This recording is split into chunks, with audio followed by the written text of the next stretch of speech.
Good evening, everyone, and welcome to the Swemp Electronics Football Alliance Division 1. And we're looking here at the previous results. Some interesting scores, lots of fours. Racers, Phoenix, Trafford and Atletico Alumwell.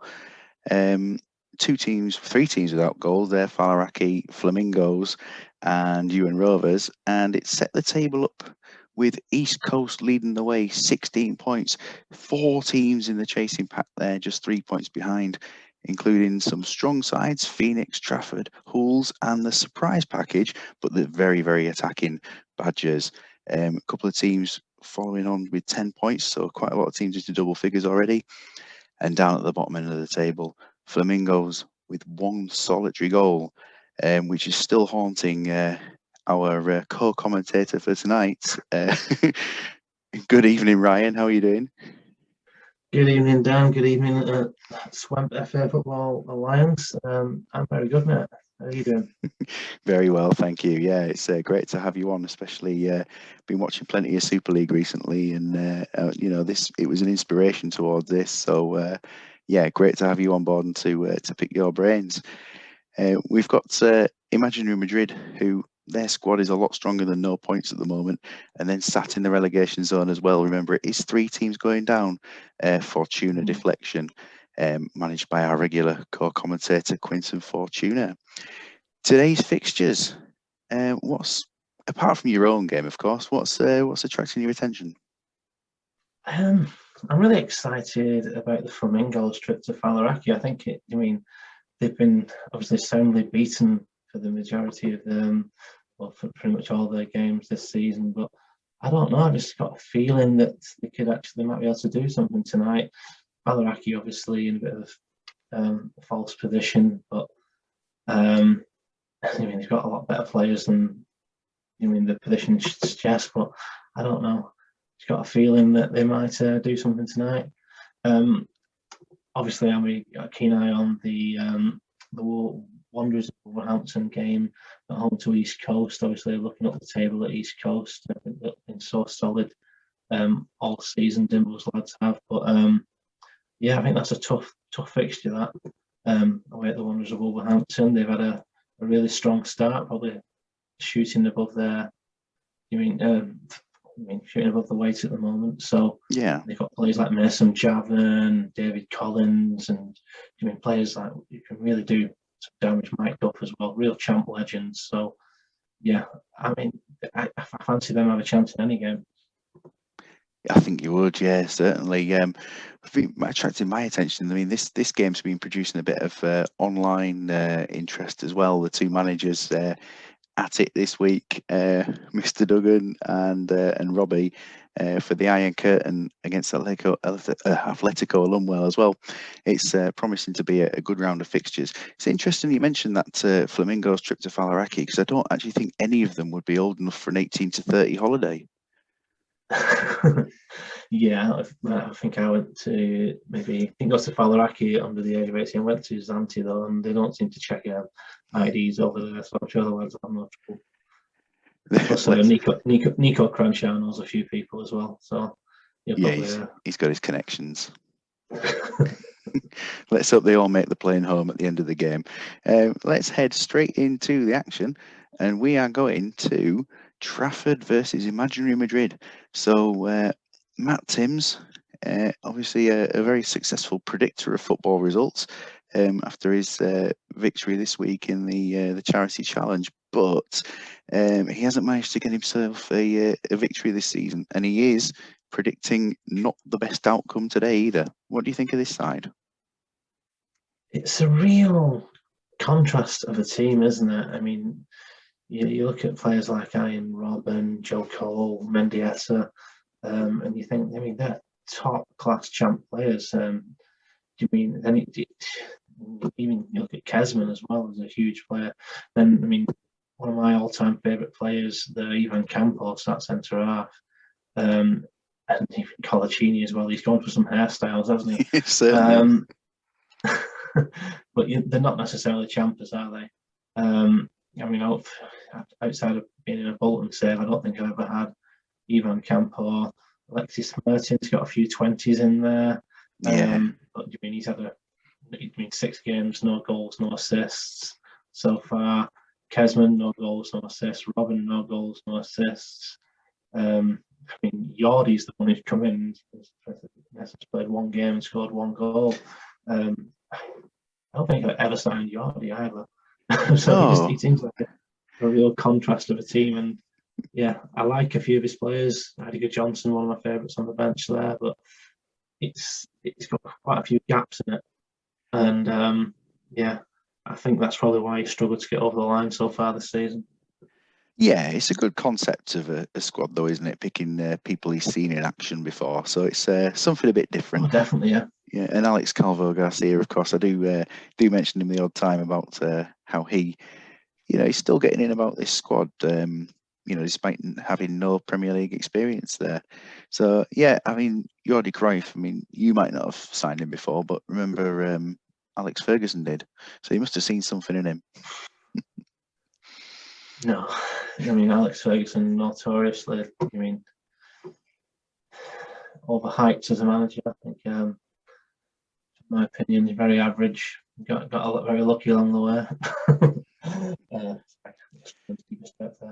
He didn't win any Super Leagues, did he? So you can't. I mean, and that is the real test of a manager, isn't it? If you've done it in the Champ Super League, you can do it anywhere.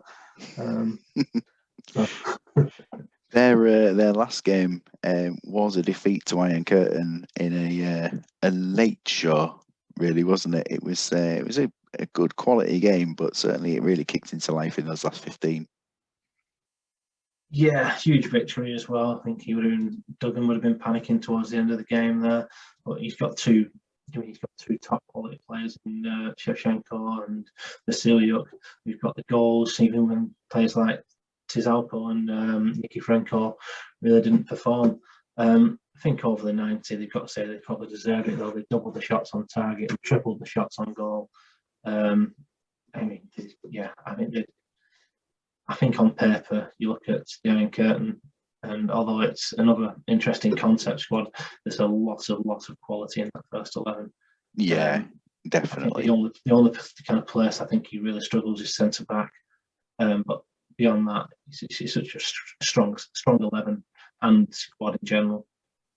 It's one of my favourite sides in the division. Just for, I mean, I've done a game as entirely as Belarusian players before, and I thought that's exactly the kind of route I could have gone in with a concept, but didn't choose a concept myself, and it got taken. So yeah, fantastic squad with the whole Eastern European connections. Not a surprise to see that Anelka is unhappy at the moment. Yeah, interesting. I mean, so it's a contract thing, is it, with Anelka? Yeah, his agent's telling him he can get a move elsewhere. So are you offering new contracts to players in the league? New contracts. Or? Anytime a player is asking for a new contract, I am offering exactly what they're asking for. There's enough money. Have you tried offering Anelka a bit more cash to get him happy? I mean, I'm not going to say that's going to make him happy. But... the first offer's gone into him. He has actually said he wants a certain term, so I'm just gonna give it a go. We're into the Trafford squad and the inverse colour scheme of Imaginary Madrid. Big win over UN Rovers last time. Yeah. When I did my kind of testing pre-season and a couple of home saves at the league when you sent it out, Trafford were generally the best team in it. It is a team of, absolute legends in their day, plus people like Asani Ndiaye and Barry Ferguson, who were just, and obviously Tizalco, who were just absolute champ legends.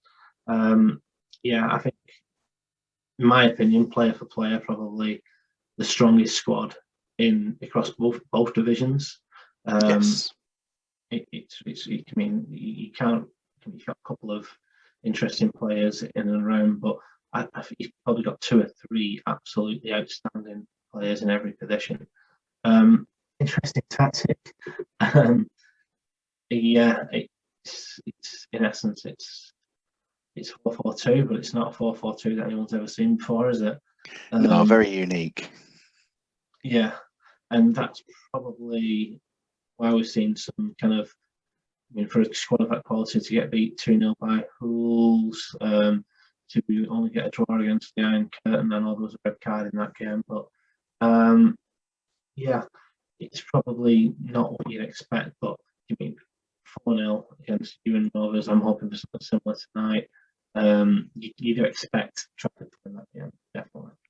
Yeah, you would think so. I mean, there's not many changes to the lineup. I know Tom Madeira's coming up front alongside Sigalko at the expense of I think, is it Shevchenko last time out? Or Van Nistelrooy. So he's in at the expense of Van Nistelrooy. Yeah, I think Madeira came off the bench last time, right? And he got a goal, so that's probably why he's done that. And yeah, I mean, it's definitely the game to do it. I don't know, is it the game to do it? I think he's at home against a team who haven't won, so and there's not much a weakness when you do rotate your squad with Trafford because it's got so much strength and depth. But yeah, huge I mean, amounts. if you are gonna rotate it, then you do it at home to a team who haven't got a point yet.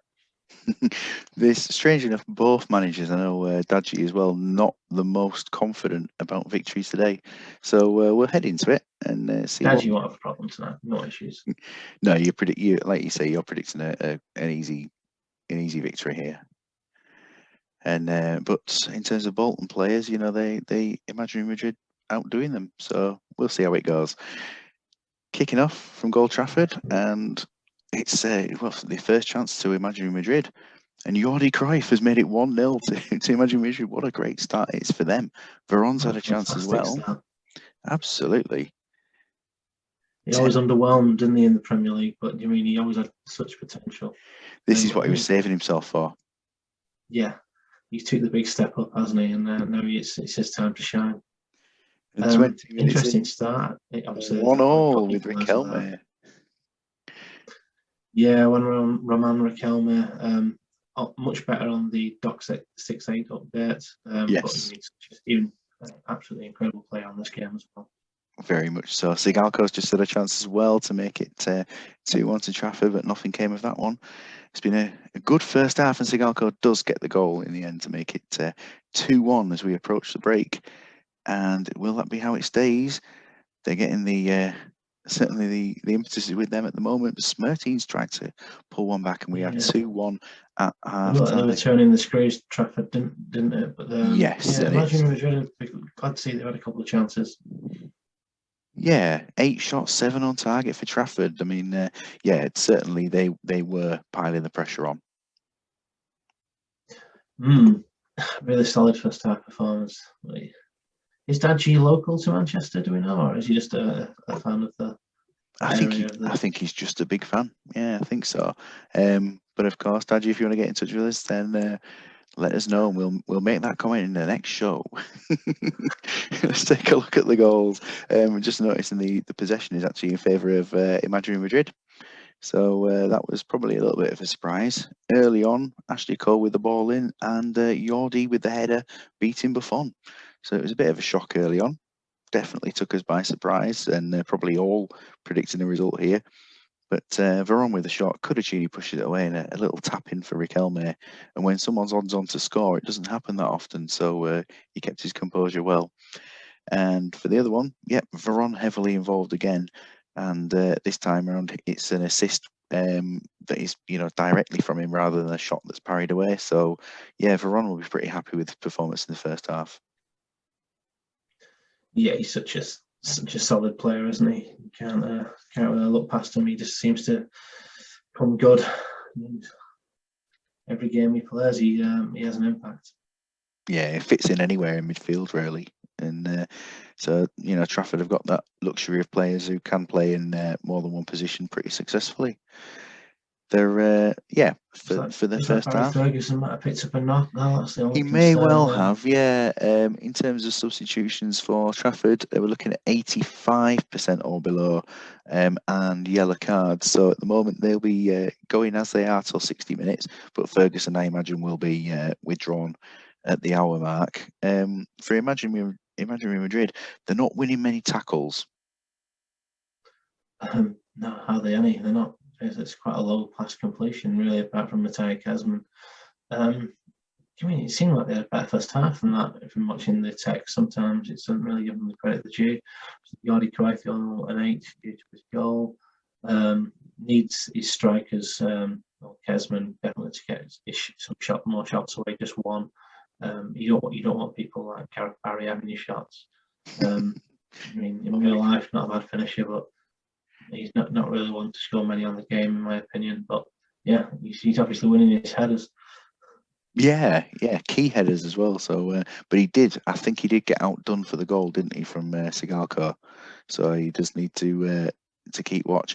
They have no plans for subs for the entire game as well. So we'll head into the second half and take us to 60 for Trafford. The first 5 minutes have been pretty quiet, and Veron taking a foul from Kesman, a yellow card there. Nearly time for the substitutes, and there's a chance quickly for Imaginary Madrid. Kesman getting on to the end of something, nearly pulling one back. But yeah, what a good start to the second half for Imaginary Madrid. The substitute then, it's just the one change, and it's Barry Ferguson. And I know that Daji's saying, Beckham, if possible, onto the pitch, so he will be the one coming on, and everyone else will stay as they are. No one under 85, is there? No, not the same. Again, it's the Manchester United connection there in the midfield. Yes, yeah, with the steal of Vieira behind them, it's very solid indeed. Interesting that with the Gold Trafford and the Trafford name, that he hasn't gone for more United players and he's just gone for. I mean, because it's not like they've got a poor team on the game, is it? You mean players like Keane, Scholes, and Luke Chadwick.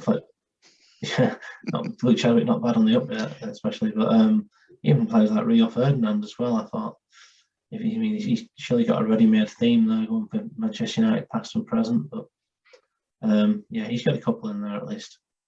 Yeah. I wonder if there might be some changes there towards next season, or whether he'd be happy to take it as it goes. Already talking next season, it's very early to do so, isn't it? But yeah, some teams thinking of making some wholesale changes for concepts. We shall see. Let's continue to the end of this first game. And Sorry, I do chat on. don't you worry, I'm enjoying it. We're just heading towards the last 20 minutes, and still, imagine Madrid knocking on the door. They're probably having a bit more in here. Kesman's had a chance. Yeah, I feel like they might get it. They are still. Yeah, I think Trafford seems to have just taken the foot off the pedal and letting this game slip potentially. Can they hold on? They're gonna have to get a goal soon, though, aren't they? And there it is, Patrick Vieira making it 3-1. And yeah, so I think anytime your team needs a goal today, you just need to call it. Veron, a very clear man of the match there, and not really. That's the only shot on target they had in the second half, isn't it? Yeah, they got the victory. They've done enough, but relatively underwhelming throughout the entire game, really, considering. I mean, they're at home against Imaginary Madrid, who haven't got a point all season. So, yeah, probably Trafford will take the 3 points and run, but maybe not dwell too much on the performance. No, maybe not. I think Imaginary Madrid, despite the fact they've lost, might actually take some positives out of the game and say they've kept a good side. They've kept them quiet, apart from that one chance in the second half, and it was again, as with Veron building up yet again. He's been very, very heavily involved, and Vieira has got on the end of that. There were 3 headers in that game, 2 for Trafford, and 1 for Imaginary Madrid. But yeah, a solid performance from the Argentine. Indeed. Till Madeira, not a single shot. No, obviously he's brought Madeira in because Van Nistelrooy had a relatively quiet game last time out. Madeira's probably going to get dropped this time out of Shevchenko next week. We shall see. Yeah. It's a bit of rotation going on when players aren't quite up to it, but yeah, and Jai very solid in his tackles as well, and some key ones there. Nesta winning every tackle. They just seem to just stop the threat of the opposition. And the ice, absolutely incredible player. Yes, yeah, he's a big loss to the world, isn't he? Jordi Cruyff with his 8, and Mendieta as well. The other outfield players, very quiet game for Joe Cole. Decent passing, but not much else going for him. Yeah, underwhelming Joe Cole against top opposition in my thinking. I think you play him in a home save and maybe in the Premier League, or you get him in Serie A or something like that. And against the lesser teams, he'll get assists and goals and 8s and 9s. But he seems when he's against the better clubs, he's sometimes goals missing. Yeah, it's kind of that's what I've noticed really in home saves and indeed in the Super League. And as it's just proved in this one, I suppose, as well, against a big side in the league. Final stat for the game there. Gareth Barry, 6 tackles, no wins, despite he must have just shoved his head in the way instead all the time. We'll take us into the next game, and this one is of particular interest to you, not just for the old, day out in Faliraki, but that you've been picking that team today, haven't you? We just had a quick before the game, just having a look at what things would be like with and without the ball, so a complete mess there. But yeah, explain your thinking behind this. It's basically try something different for Flamingos. Obviously, Alan not been letting the Colcoms pick the tactics, and I mean the last couple of tactics, as much as it looked interesting, it wasn't very effective. They haven't really threatened. I felt like this gives them a little bit more of a solid base. 3 people at the back, Aquilani protecting, should be harder to beat. And yeah, they've got enough going forward. I mean, Shentola, Hadzihanovic, and Kranchar. I'm not a big fan of the wingers, but it's kind of needs must really. He's not really got much else. Yeah, Can I make it an extra change actually? Go on, yes, of course. Yeah, let's do it. Put a backwards arrow on Aquilani, choose the sweeper position. Right the way back there. Let's go to frustrate. Let's do that. Champini will be thinking, no, what's going on here? What is going on here? Yeah, it's a team, certainly. If you look at the squad, it's much more heavily loaded with better strikers than anything else. Yeah, I mean, you're talking better strikers in season 2, 3, 4 rather than in season 1, especially. I don't think anyone's ever tuned out Jocelyn or Samba in season 1, really. Shane Tolley, I've had a bit of success with, as with Nico Canchar, but yeah, it's an interesting concept. Yeah, certainly one that maybe causes a little bit of regret. But yeah, last time out, 4-0 defeat at home to Racers, the entirely Welsh side. Yep, Racers have had a poor start really. That's only their second victory. Yeah, half their good proportion of their goals coming from that. It doesn't bode well for Flamingos, does it? When you've got, I mean, a concept squad like basically the Welsh national team, including the legend that is Gary Speed, and they've absolutely hammered you. I mean, yeah. I'm not saying that it's a bad team, the Racers team. It's not a bad team at all, but it's definitely got some holes in it. And the Flamingos didn't really create anything at all. No, and David Partridge scored. So yeah, it's certainly something they're going to need to try harder at. This is a team where the only way is up. These players will get a little bit better over the season. So playing them early is definitely better than waiting until later in the season. We shall move on from them on to Faliraki. And today they have gone for a bit. It's got a couple of contract offers that have been put in there. A little bit of a change to the system for today with the 1 up front again rather than 2. Yeah, I quite like this actually. He's got, in my opinion, maybe the exception of Roy Keane and David Collins. I think he's probably got his best players in there. The Gerard, Ronaldinho, Robin, really solid lineup. They had a really poor start, Faliraki, and that was compounded by the defeat last time out to East Coast. So he's completely switched his tactic round, hasn't he? Got a few more arrows this week. So yeah, I think this gives him more of a chance. I'm not disappointed he's dropped David Collins. Always great to watch David Collins in action. Yes, indeed. Yes, but yeah, it should be. I'm a little bit more worried for Flamingos now that I've seen the team than I was before. It'll be a tough one to stop. It'll be quite the struggle. What's your thoughts on Bonera as a fullback? He's not a bad player, is he? His positioning's for solid at 15. Quite a young lad marking 15. I don't know. He's an okay defensive fullback. He's not, his crossing's only 12. His movement isn't fantastic. So off the ball. So good defensive tactics. 3-15 marking, positioning, and tackling. I think he should be a good defensive one, but don't expect much going forward like you would have players like Cafu or Zanetti or. Yeah, certainly he's not quite in that league, is he? Yeah, Soroczynski's been dropped today in favour of Bonera. Performed slightly better in that position, but I think it's just that bit more defensive solidarity. Not that it might be needed today. Obviously, the fans still hoping that that Flamingos can get a goal out of every game.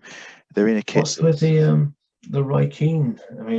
For me, I think everyone's aware, or a lot of people are aware that my Roy Keane came in and he didn't look anything like a Roy Keane. He was very much a Roy Keane after a 35-year-old after a bad night out, and a pacemaker in. But I noticed that Father Aki aren't playing Roy Keane either. I thought they just had a Robbie Keane and didn't have a Roy Keane. I don't know if that was... ignore me then. Ignore me. I do apologise. Yeah, that's what it is. I think so. Yeah, there's Robbie's on the bench there. But yeah, it's. I apologise to El Champino. He's obviously got much better taste. The Roy Keane situation certainly for Phoenix. It's something that you've not mentioned it before at all, have you? No one's heard of this and no one's discussed it on any show before. Yeah, it's definitely a very different Roy Keane, isn't it, that you've got? Yeah, it's the shell of a Roy Keane. I'm not. Roy Keane I'm not a huge fan of him anyway. He just kind of fits into the concept. But when I saw him, and I was like, that definitely doesn't look like Roy Keane if the game I played. I didn't know, side by side. Certainly, he was verified to be the correct thing, but just turned out completely different. It's like they've put him in the clone machine and stopped it halfway through. Let's see how might have chucked a bit of Luke Chadwick in there as well. So the battle of the Fs. Here we go. Who's going to get the opening shot? It's gone to Sigalko, who's forced a chance and forced a corner immediately. This is the impossible text to read at the bottom for Flamingos. They they do make it particularly tricky, but they don't get much of it other than picking the ball out of the net sometimes. It's 20 minutes gone and they've stifled them thus far. They have held out and now they've had a chance. Go on. Oh, get in there. Can never see who it is, but when they've got the ball for a while, they're going on the attack. And a chance in there, Tolly, and it's a goal! It's Harbutsi! The late Labinot Harbutsi has scored the opening goal, and that is unbelievable. Steven Gerrard has pulled one back for Falaraki, bringing us into a classic start to the game. After a quiet first 20 minutes, it's now sprung into life, and they're going for it again. Sorry, taking a yellow. Fingers aren't looking bad here, are they? Let's be honest. Not at all. The formation has certainly helped, and Brungle's having a good first half. Chance towards the end, Ronaldinho putting it over the bar. And are we going to go in even at the break? No. We are going in even at the break. Wow, that's probably the best word. Wow. Well, I don't know what you're surprised about. You got a legend in charge of the Flamingos here. You're going to get yes, modest. They definitely they had a bit of spine about them, didn't they? A little bit tonight. They looked tough to break down. Falaraki definitely came into it. It looked like they were on the verge of scoring. They put themselves in front just before half time. But yeah, as a kind of standing Flamingos manager, I'm quite happy with that first half. Oh, you've got to be absolutely. It's plenty of possession for Falaraki and Flamingos holding firm, but I think Champinio's got to be he's got to be disappointed with his first half, but knows his team can play better. Let's have a look at where the goal was. So a Tolly volley that's been parried away, and Harbutsi has put in the rebound. So great to see them up in the score, but pretty much the next attack. a lot of work there from Gerrard. Controls it, runs with it, swivels, moves upfield, and then shoots. He's pretty much done it himself there, hasn't he? Great goal, and they are certainly holding out. Let's take a look at them first. Yeah, a few people pick up a knock. It's not. I mean, I don't really know what to expect really. You mean Aquilani doing what I expect him to do, winning the headers and getting stuck in. Nico Cranchard had a good game as well, I'd suggest. We needed Brongleson to have a good game to stand a chance. We kind of resort them to long shots, which hopefully the defensive lads are doing. And I mean, I think I saw from the text it was Gerrard may have took a few players on, but it was a long shot that he put in. Yeah, 20-yarder, I think. Yeah, a little bit concerned about a few of the fitnesses there, but I think we're just going to have to deal with it, really. I don't want to mess around with anything.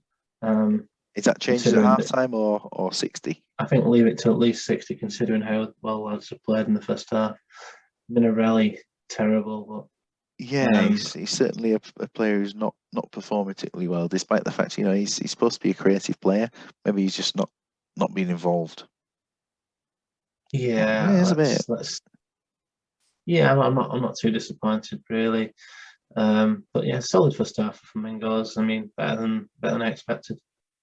Yeah, and probably on the scale of things, they're certainly performing much better for their capabilities than Falaraki are. Yeah, solid first half from Flamingos. Not solid first half from Falaraki. It's a little bit lost at the start. I mean, going into this game, you probably 10-1 on odds to get over the line, and they're making probably more than that, and they're making hard work of it, aren't they? Really, only goal coming from the long range. Gerrard, they have had a few more shots, especially towards the end of the first half. It seemed like they might have been ticking into place, but not the best. If you look at apart from Iron Robin, I don't know. Actually, there's quite a few key classes in there. I don't know. Underwhelming, I think, is the thing to take out of it. Yeah, and again, as we've talked about, even if it's a small team, but Joe Cole sort of on the periphery again. Not touching the ball really, 5. But 2 key tackles. You don't expect Joe Cole to be doing that. No, he's involved in the sort of the wrong way for himself. Let's get to 60 minutes. Falaraki will be making at least one change at that point. And a chance for Sigalko has come through. Kivu heavily involved in that attack there. We are a few minutes away from substitutions, and Joe Cole up there as Sigalko has made it 2-1. I'm absolutely devastated. On loan as manager for the game, and now 2-1 down. Falaraki, so the plan was Collins for Ronaldinho, which will still go ahead. Ronaldinho's actually not having a good game. It's a well-predicted substitution. And otherwise, I mean, Owen Hargreaves is carrying a bit of a groin knock. I've been told to manage injuries and such like. So we've got Hargreaves, defensive mid would be a Soroczynski addition. And is Cole carrying the knock as well? Yeah, he's got a poorly foot, and he will be replaced. Van der Vaart as a central midfield substitution would work perfect. How many subs can you make? Is that wise? Look, standing out for El Champino with half an hour to go. We can undo the third sub. Yeah, just looking at the injuries and things, we will undo it, because one of these could easily go. I mean, we've got 81, 80, and 82. So yeah, let's go for the 2. I mean, they are in just front me now. Me on the home save, and probably not doing Flamingos a service here. But if I make all 3 subs at 60 minutes, then my goalkeeper gets a red card on 61. Yeah, we've had there were 3 goalkeepers sent off the other day in one round of fixtures. So yeah, holding on is probably the best thing to do at that point. We will look at Flamingos. Minarelli's up to a 6, and they're all at 6s and 7s. Yeah, I think just Eldar's the one, isn't he? Really, just giving a swap with Justin Jocelyn. Apart from that, I keep the same. I don't want to mess things up too much. I still think there's a chance in here. He is carrying a bit of a knee knock, but you keep him. He's key to the team. That Aquilani, Crenshaw, Harbuzi, they need to stay exactly where they are. The only one I can think about is Minarelli, but as you said, he's made a slight improvement. So yeah, 6 is probably it's a pretty career high for him at the moment. So we'll get into the last half hour and see how things go. Fingers crossed they keep it. I mean, respectable 2-1, 3-1. You've called it. I mean, we were going to do the sub anyway, but now he has gone. It could have been any of them, to be honest. So it's the right thing to do. And Rafael van der Vaart now comes on. Jonathan Woodgate dropped down to a 5. One of those might have been more interesting against 10 men. Still in it though. Yeah, with a quarter of an hour left. Collins has had a chance to score. We've got disallowed. A disallowed goal for Flamingos. Come on, they are lads. coming back into this game. And Van der Vaart with a chance. They're coming back one more time. Jocelyn save. Oh, what a chance. This is an interesting end to this match. And they soaked up the pressure just about going forward again. And Robin, 3-1, just like in the last game. We've had a late goal. Dagger through the heart. Dagger through the heart, that is. 3-1, certainly their best result of the season. Yeah, and I mean, they're the goal disallowed at 2-1 as well.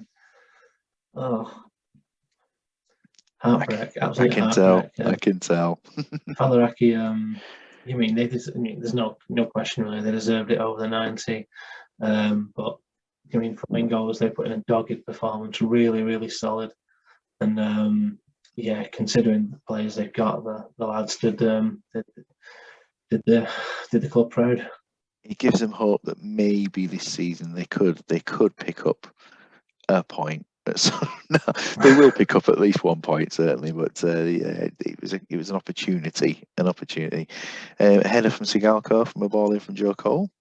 Then of course the injury to Joe Cole, which it's one of those things. You make it and someone else goes off injured, so it's unfortunate that that's happened. We've got the disallowed goal. It was Crenshaw with a header from a Minarelli cross. So Minarelli getting involved towards the end of that one. And the winning, the clincher, plenty of attack. They've just kept the ball for quite some time. And Collins has played it into Sigalko, but a loose ball from Aquilani. And Robin takes it and smashes it in. So, they've tried.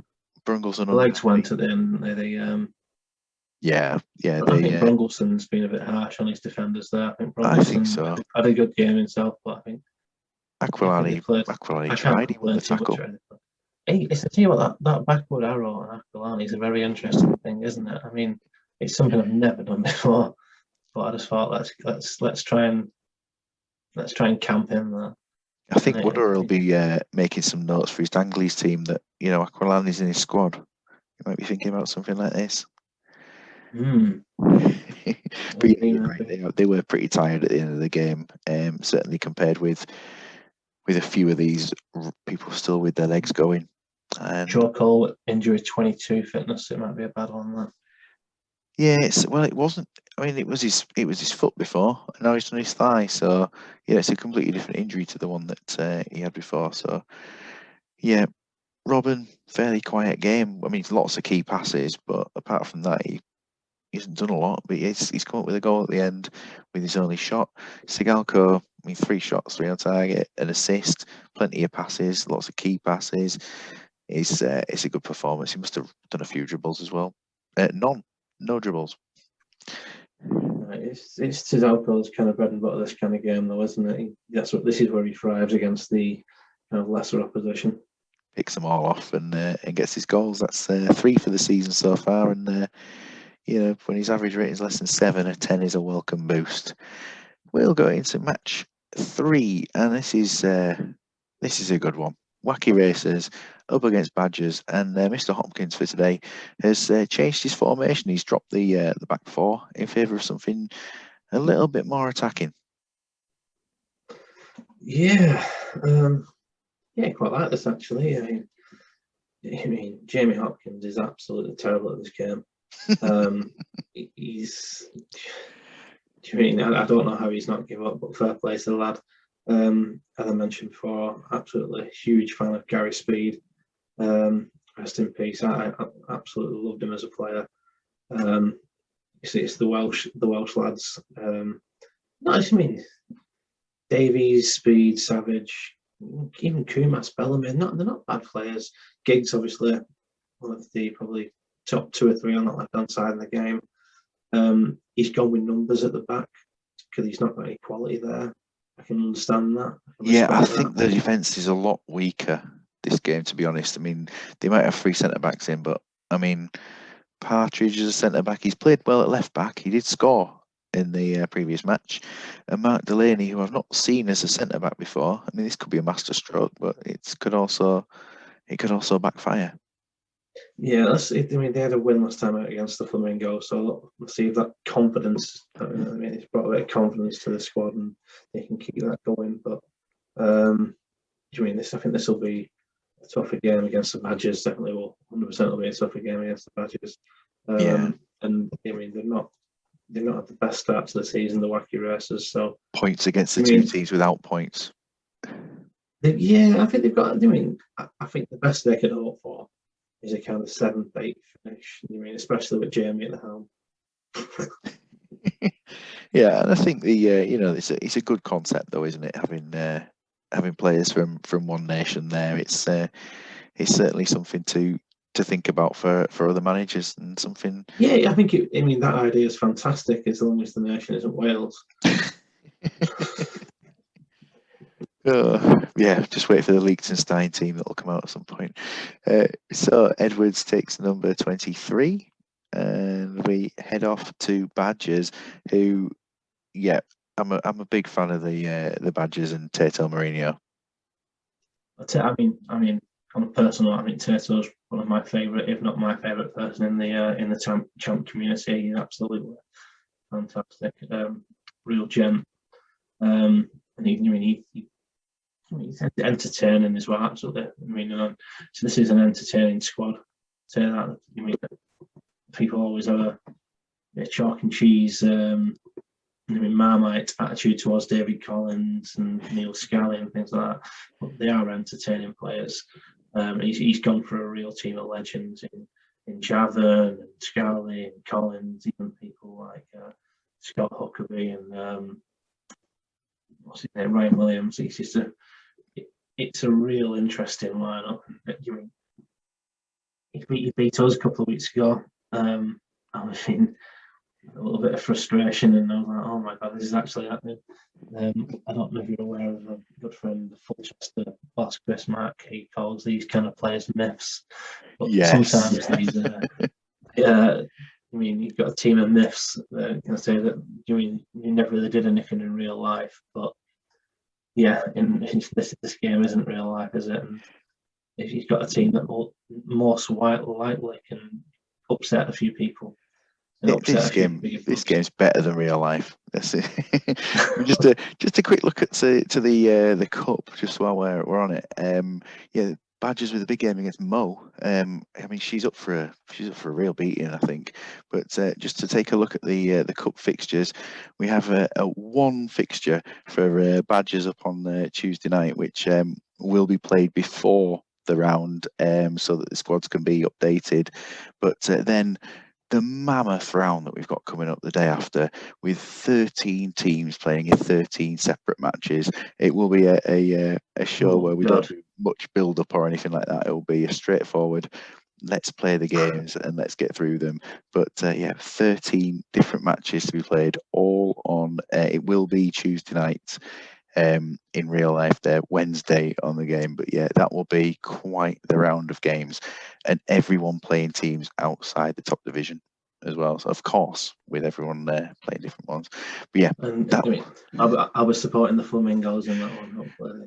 Oh yeah, Flamingos. They've got Fossum in this game, and I mean some fantastic names, but I have no idea what will happen there. There may be some giant killings. Tato squad, very attacking, great season so far, and they promise entertainment every time they step out onto the pitch.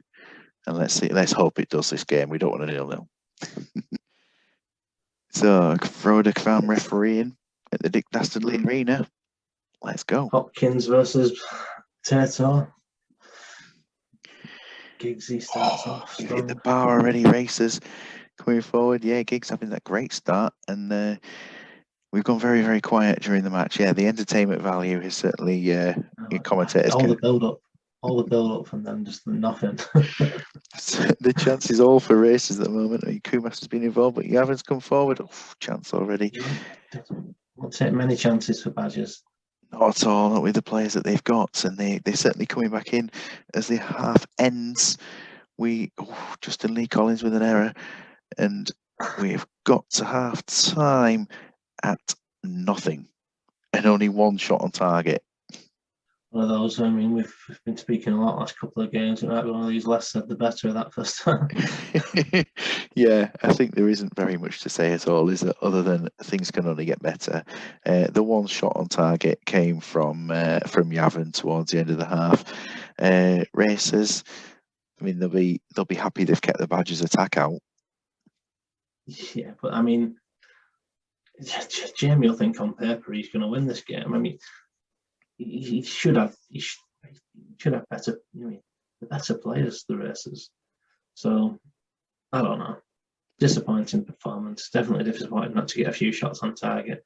I mean, Kumas, Bellamy, Giggs should be doing something against this defence. Yes, yeah, you'd think so. Paul Jones heavily involved for the game. It shows that despite the fact they've only had one shot, Badgers, Jones has had to do some sort of things. Probably been just rushing out or something like that and sweeping up at the back. But yeah, for Badgers, they've done a bit more, but not done enough yet. Somerville's having a good game. Yes. Are you okay to talk for 2 seconds? Just going to sort my DOS right. Of course, yes. I'll just ad lib for a second. Yeah, we've got some real first half performances here. Not a lot to talk about for the team. Somerville with all his tackles won as a forward player. We've got not many chances at all. Ryan Williams with one chance, and for the opposition, Kumas and Bellamy both with one shot off target. I mean, the first half has not lived up to what we expected it to live up to, and really looking at it, we shall play to 60 minutes very, very shortly.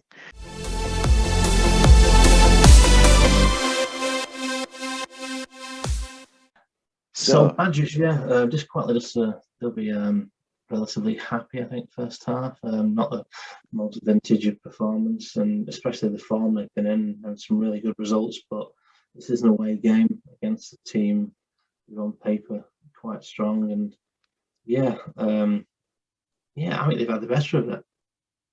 They edging it. Let's see how the second half goes. It can't be any worse, can it? Let's see what we can do. Tato will be looking to attack in the second half, and they are under a bit of pressure. I think that's just hit the post from racers again. Now they come forward, a bit of offside called there, and we're almost at the substitute chance. And there we go, 0-0 still. Andy Melville, the only actual proper full-on centre back, is having a shocker. They have 2 substitutes planned. Jones for Savage. So Jones coming on for Savage. And if less than a 7, Earnshaw is on a 7, so the Hearts and sub won't happen. I was thinking he's on 80% fitness though, so yeah, let's do it then. Let's go for it. It's less than 7, or he's gonna be knackered, isn't he? He's not gonna do the job. So let's go and do that one. For Badgers, I mean, this will be the attack. He likes us to attack where possible. So yeah, we've got to keep the 3 at the back. We've got to keep 2 out wide. This will be about putting something on here. I don't know. I mean, you could certainly. I mean, would you just put Collins as a striker and an Arrow and Walker? I mean, you could potentially go 1-2. I mean, Collins is at 77% fitness. So has he got another striker on his bench? Stephen McPhee maybe Is what with Collins, or is Collins too good to take off? He is a big Collins advocate here. So let's leave Collins in the hope that he can get the goal. He'll be rested midweek surely against the non-league side, so it will be okay there. In terms of other things, I mean, would you?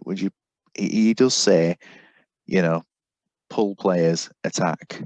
Would you think one of these off, put a striker on? I don't know. Is it overkill? Is it? I don't know. Basically, you're there to carry out his instructions. I mean, if I have an input here, I'm kind of putting what I would do. I know you're saying, but do the most attacking thing. The most attacking thing, I think, would be ridiculous. It would take one of his. We have to keep throwing it back. You could take Walker off and put McPhee on in the middle of the strikers, but I don't think that's. Do you mean? It's probably not strengthening the team. No. Yeah, the run on Walker, run on Somerville, Collins up front. We have made them more attacking. And I don't think the substitutes will make too much of a difference. So let's go from there. And we've made the water races subs, so let's go. 25 minutes to go. Collins is having the chances, so it's potentially a bit more attacking for Badgers at the moment. Yeah, I think they're slightly the best bit for the majority of the game. Oh, and the other Collins, Lee Collins, is gone. Looking into substitutes, Stephen Foster is the defensive substitute there. Steve Finnan's not a centre back, and yes, come on, straightforward. Foster into the middle of that defence.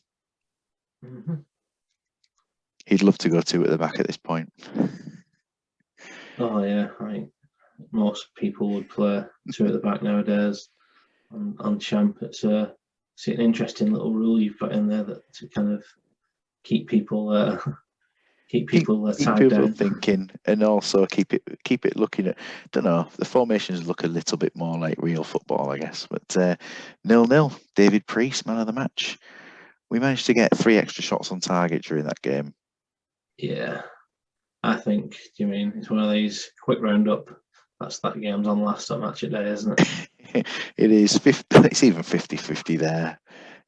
Quick look at things there. Paul Jones and Robbie Savage with the best performances for them. I mean, obviously, Jamie, Tato, if you want a detailed roundup, we can do a 20-minute special show on this game if you'd like at some point, some bonus footage, but there's really not a lot to say from this game. Justin Walker and David Priest performing well there, so battle of the goalkeepers, and really it's Scally involved and Scott Huckabee as well. So, I mean, a lot of tackles, not a lot of tackles won, but throwing in 16 tackles during that game, it's certainly quite the effort, and Huckabee to throw in that many from out wide as well. Was he up against Giggs? Yeah, he was up against Giggs, so it would make sense for him to be heavily challenged by Ryan Giggs' 14 dribbles. Is there a start for individual fouls? Yeah, fouls there. Yeah, so we had just the one foul from Robbie Savage for Racers, and for Badgers, their fouls just the 3. Walker, Somerville, and Scott. They weren't even putting their feet into to make the challenges. I've not seen 14 dribbles from a player for quite some time. That's quite, that is the interesting stat from the game there. If we didn't go into some detail, you wouldn't have seen that. Thank you, boys.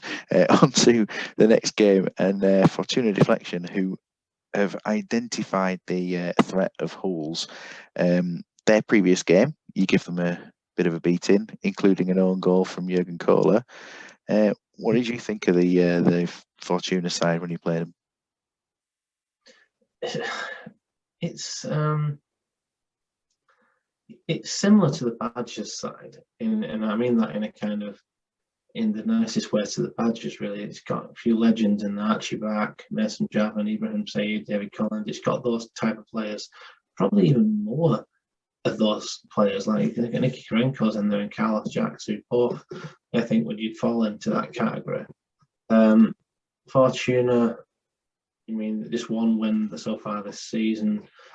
I mean, the then they've not scored many, have they? They only scored 7 No, goals. quite a few blanks recently. Yeah, and that run sort of ended with the goal against your team. Yeah, I mean, it's the same thing happened with Flamingos against us. They ended their firing blanks against us. Yeah, I don't know what's much there. They're definitely not in the same league as the Badgers when it comes to performance. Maybe it's because of how they line up. Maybe it's because they're so defensive. I'm not too sure. Did they play like that last time out? This is the first time they're playing with this formation. They're very so worried they by played Hulls. 4-1-3-2 against me, didn't they? Yeah, and so something a bit different. It was a late change. I mean, the team was selected the other day and then reselected earlier this evening for something a bit different to stop the threat. We've got the 2 Greeks out here this time around. Marvin Andrews in the defence as well, really sort of giving a bit of strength in there. Rovneko dropping back from a wing back to a full back in the original selection, but to give them some attack there, the infamous Ibrahim Said arrow to striker. Yeah, we had a brief look at this, kind of what this kind of potentially can do. I know it's been working for you, hasn't it? So let's see. I mean, working, but except in this league. Let's see what happens. I don't know. 8 seems a bit mad for me, but after the performances for David Day, 8-9, 8-8, then just conceding 4-4 last time round, it was not the best for him, but surely he'll be back on a bit more form today. Tyler Martin taking the number 9 shirt and Rabasandra Tana at number 15 for today, the 2 substitutes. I bet when you were putting this league together and say you can kind of pick who you want, I bet you didn't foresee having to do a duplicate of Tyler Martin. There was almost one from me going for it as well, but I thought I'm going to take a gamble on completely new strikers at some point. I'd never ever had Yahya. I don't know if he'll play more than the Odd Cup game, but yeah, Tyler Martin. I mean, we almost did a Tony Warner clone. I mean, that would have been an interesting one, and I was, we could end up with some strange ones next season if there's some more concept teams. Hulls, I mean, the concept of Hulls is great, and obviously Jens has had some success and some disappointments in the Super League this season, but it's a decent squad, isn't it, with all the one name players? Yeah, really solid. Obviously got 2 absolutely world class wing backs in Cafu and Dede. Emerson, I mean, probably aren't in line with Barry Ferguson is the best pure CM in the game. It's a really solid formation. I think I'd have gone with Amoroso in that team. I think he's too good to leave out, in my opinion. Just for pure performances on the game. You look at stats, he's not anywhere near the level of Raul or Elber or things like that. But for me, he just has to play. He's just too good. Yeah, it's a really solid lineup. The weak link, you got to look at Hierro and Gerard.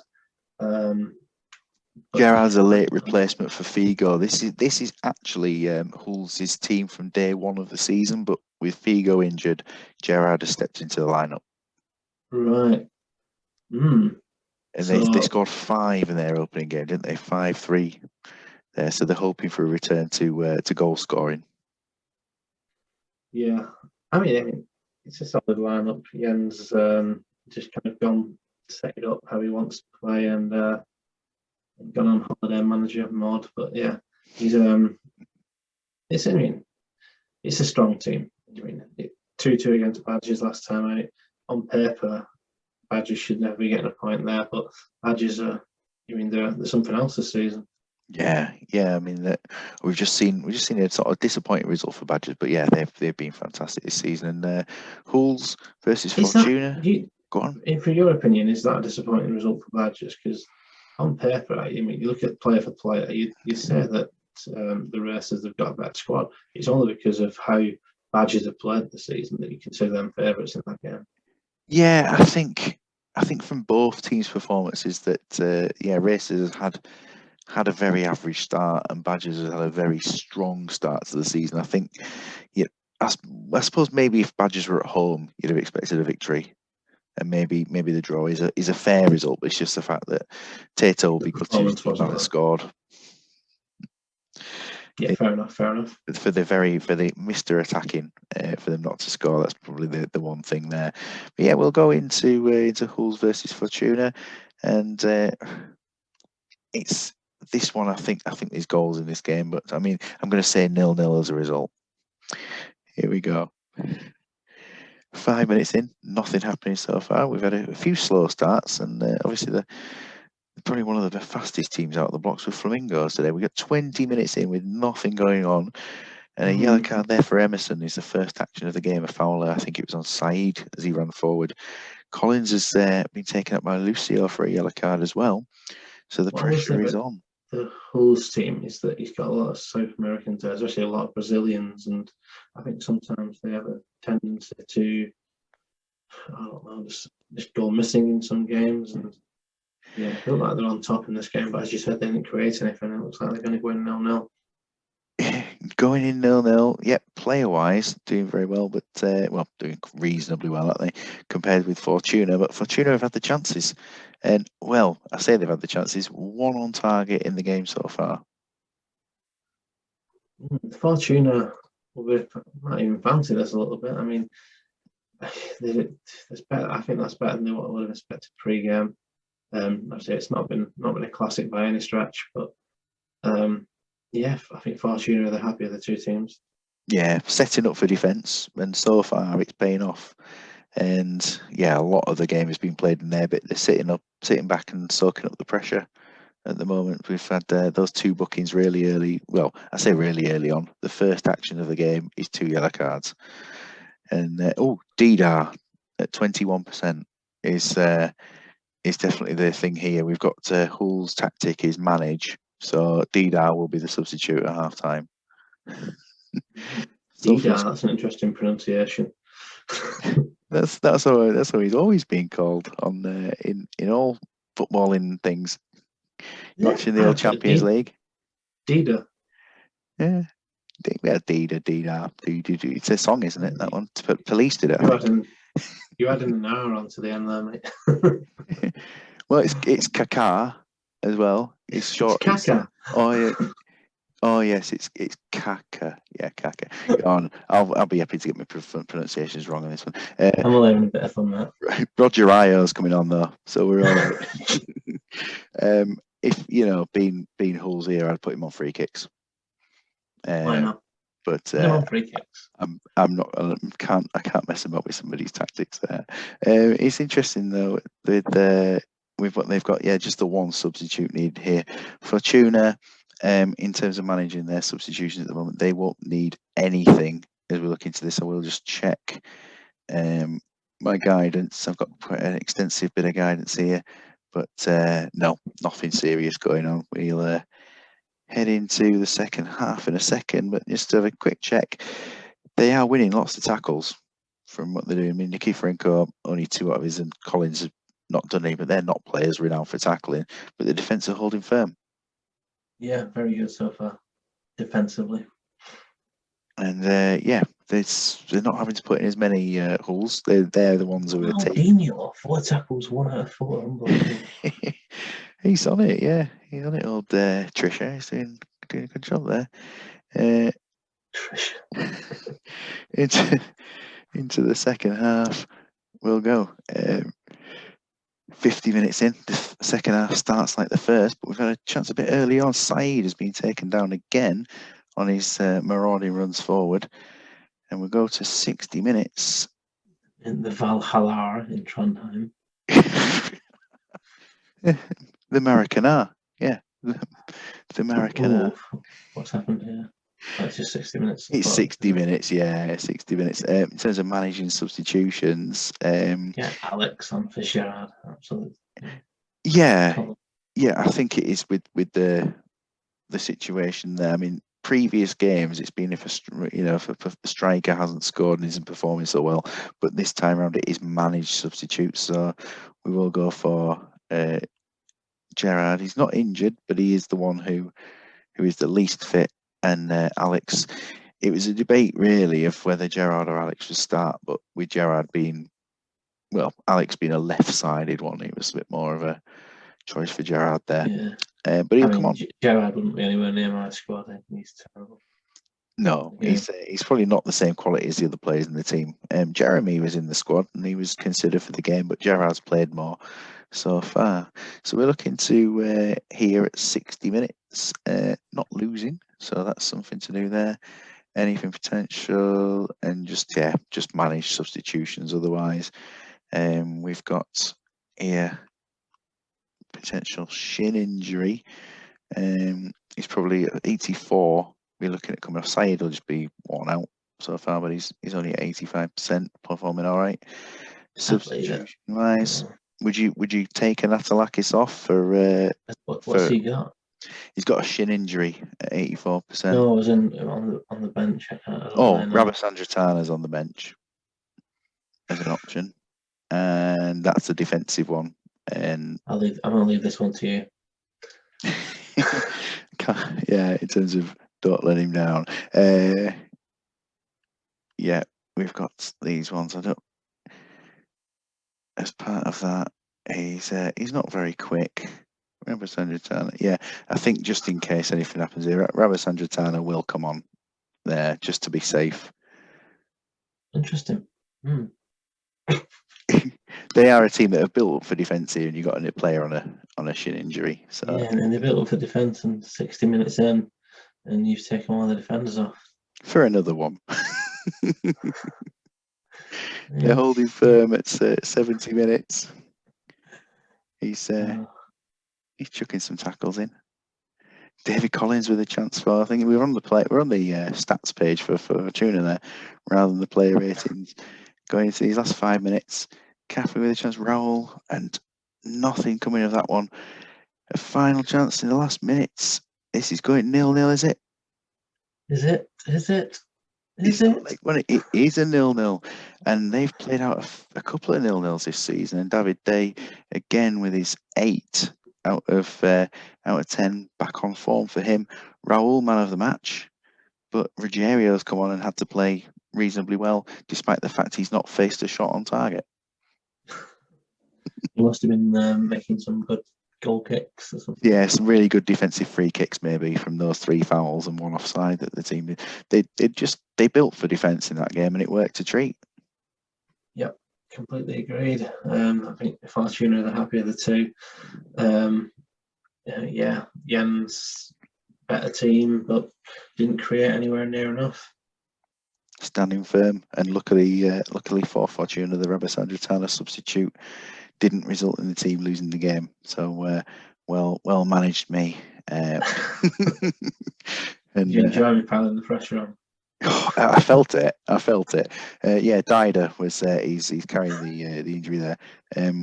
He's going to be singing with Eminem again soon.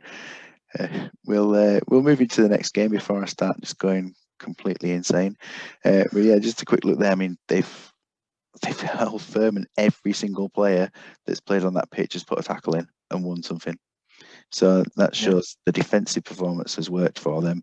Saeed's running forward has been pretty useful, but again, David Day to their rescue. He's been their best player, apart from in that one game this season so far.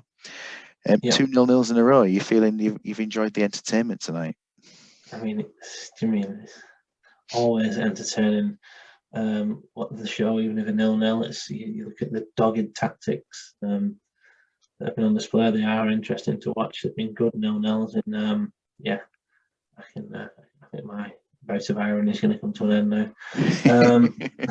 We are on here with East Coast away to the Wanderers of Wolverhampton. East Coast topping the league, 16 points out of a possible 18, and a very, very solid team built for attack as well as defence, aren't they? With a +9 goal difference from their 6 games. Good manager with Dimble as well. He's it's a really solid team. I can really see them really putting. You mean it's one of the favourites for the title this season? Yeah, Yeah, one change to the starting lineup is that Montero's injured and Martin Keown's coming in place. So, like for like in terms of world-class defenders there. Yeah, season one, Martin Keown. I mean, I don't know if you were being a little bit teasing a little bit there, but I think season one, there's no issue with Martin Keown. No, he is a good defender, isn't he? Yeah, he's very solid.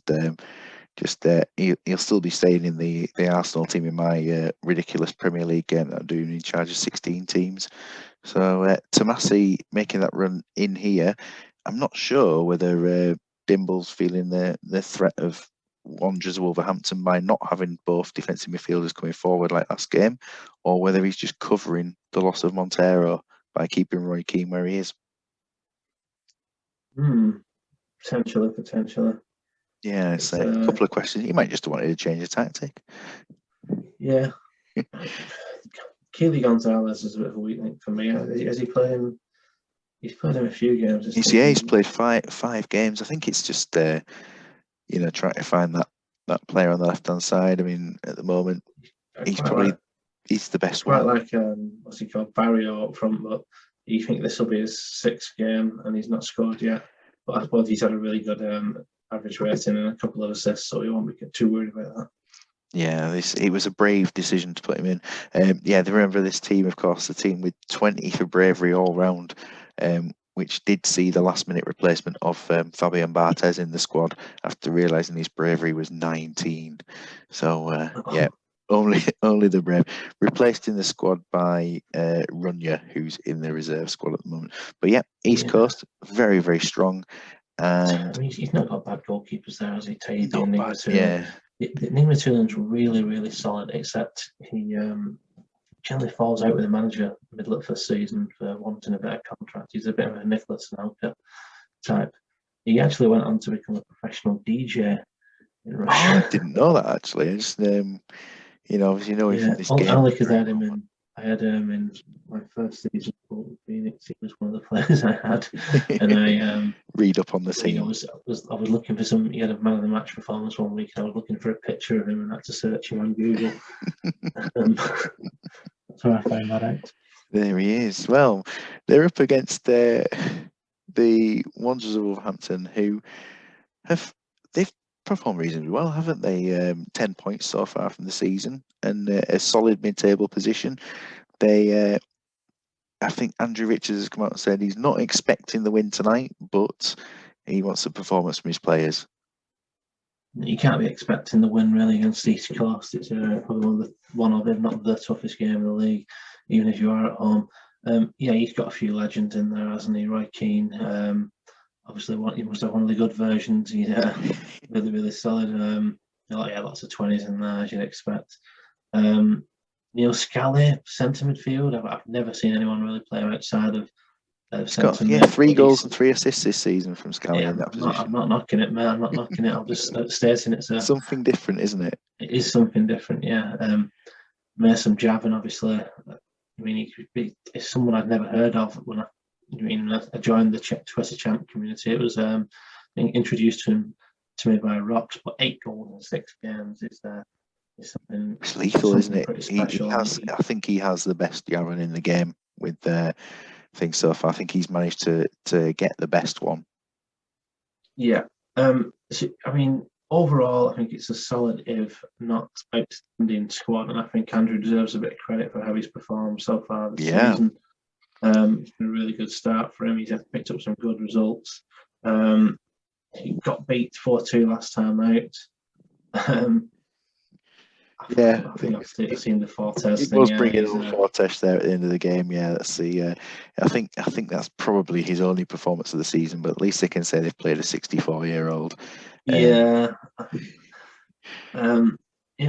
need more of the performance he put out against Imaginary Madrid, where he kind of just bowled them over, destroyed. But when he's come up against the bigger teams, I'm talking about Trafford and what you call Atletico Alumwell, and he hasn't really performed. So let's see how he does tonight. I'd say second best though, as well as he has performed so far this season. Yeah, it's a very good mid-table team, isn't it? A very good mid-table team with ambition to be higher. Bruno Nordby refereeing. He's one of those that sometimes gets 2 games on a match day. So let's go straight into the performance and see how we get on. We've had another quiet start to the games, but a chance that Scally has hit the bar. If you know, it's an interesting one. We once in Super League sorry, I know I'm talking over the first half, but not too much happening. Not at we all once yet. decided that it might be interesting to see who your referee was going to be. If he basically wanted to put, knowing it's going to be a strict referee, you put like softer tackling on, something like that. However, if you save the game and go out of it and load the game, the referee changes. Yeah. He doesn't. Yavin has scored. It's 1-0 to Wanderers.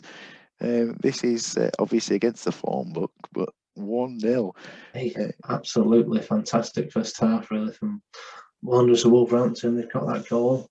Looks like they might see it till half time, and they have held on. Really solid performance. And we could possibly hit the first player with 10 goals for a season in this game. We've got, well, it's pretty even, but they're edging it, and that one extra shot on target has resulted in a goal. Well, Wanderers Wolverhampton needed this to be a tight game, in my opinion, to stand a chance. If it was open, then East Coast would bowl them at some point. You obviously expect East Coast to be on top. That's not been the case, and Wolverhampton deserve all the credit, really. Absolutely solid first half performance. And if you look at that, the action zones, I think East Coast are lucky still to be in this. Yeah. You've got to wonder why Wanderers Wolverhampton aren't shooting a bit more. It's interesting. This is the first time in 3 games we've needed to look at the goals. We've had Yavin's collected it. He's gone past Kili Gonzalez, the weak link, as you say, and a nice left-footed shot into the goal. He scores with both feet pretty well. First half for them, they've relied on Roy Keane to keep them in the game. Dean Richards with some key tackles, but that goal is huge. Huge, yeah, and this Iron Robin's a bit of a knock. It's so frustrating when you have a good first half performance and you potentially change things. But yeah, I mean, no complaints from the Wolves manager, no doubt. No, he's one of those as well. This time we're seeing he's running his players into the ground as well. So if unless they go off injured, he'll be keeping the team as it is. For East Coast, I mean, yeah, when you've only got 3 sevens, it kind of shows what the first half's been like. Yeah, disappointing, really disappointing. Apart from Archie back, who seems to have got stuck in. He's outdoing Ronaldinho. Yeah. It's similar to the last game. They've got a few players who've been sticking the boot in, got a few tackles, and apart from that, not really much at all going forward. Still with Balesto, his only shot on target. Denver will need a bit more from these guys. I think, with a team like it is, I don't think he is going to. I don't think they're going to struggle for chances this half. Surely, if it's anything like we'd come to expect. I'm just checking on the Dimble situation as to whether he wants subs at half time or just holding on to 60 minutes. He's at 60 minutes if things are happening here. So we'll get into the second half at the Stadium of Molineux. We're 10 minutes away from changes, and they're going to need it. No, it's 1-1. Barijo, they maybe don't need it quite so desperately now. The no was for the no substitute. It was not for the no they've scored. Barijo getting his first goal of the season. Yes. First goal of the season. He needed it. Deserved, considering his what do you call it? His form. So the Wanderers won't make any subs, despite Robin carrying a bit of a knock. For East Coast, well, they're not losing. They can make 2 subs, and it's for players who are performing either badly or are low in condition. So in terms of bad performance, I mean, Salva's not performing up front, is he? Keown and Achille Gonzalez. I wouldn't imagine taking Keown off. He's not on the yellow card. Achille Gonzalez at 85 and Salva at 86. Would you do those 2? Or would Roy Keane, on the potential injury, be one of those 2? As much as I would, as someone who's vying for the top of the table, want you to take Roy Keane off, I don't think that'd be fair. I think you'd want to keep him on. That's my opinion. I'm just looking at who he's got on the bench, and I don't think he's really got someone as a striker to come on for Salvador. The idea forward-wise is to push Bonk up front and to bring on an attacking mid. Oh, right. So that could be done. I don't know. I mean, I would be. They've just got the goal back. I'd be tempted to leave it. If you're going to take anyone off, it'd be Enrique for Keely Gonzalez. Yeah, that one will be done. I wouldn't start shifting squads or anything else, but yeah, I don't know. I mean, plus I've got a bit of a soft spot for Salva as well because of his Bolton connections. Of course, yeah, I forgot about that one. So you wouldn't take Roy Keane off in this situation either? I wouldn't. I mean, but I'm encouraging you to do so. You see, I would. In this situation, I would, because they've got Edgar Davids on the bench. I'm thinking they're not weak by bringing Davids on. Yeah, do that then. That's fine. And just to protect Keane. I mean, if Keane goes off injured and he's out, it is a bad or condition substitute here, and I think it's a condition one. So I'll make the two as requested. And if that was below 80, I'd have done it. I probably wouldn't have done it at 83, but I understand with Davids coming on, it's not a bad replacement. That's all. Yeah, we've lost one player to a thigh injury today as well, so I don't want to risk it for Dimble in this situation, especially when the Wanderers are running themselves into the ground, as the actual words were in the instructions. We've got chances still. It's going, but it's end to end, isn't it? At the moment, Kivu has gone off injured for Wanderers, and that is a big loss. Left back wise on the bench, they don't have one. Just click positions. Yeah. Who else might got fit in there?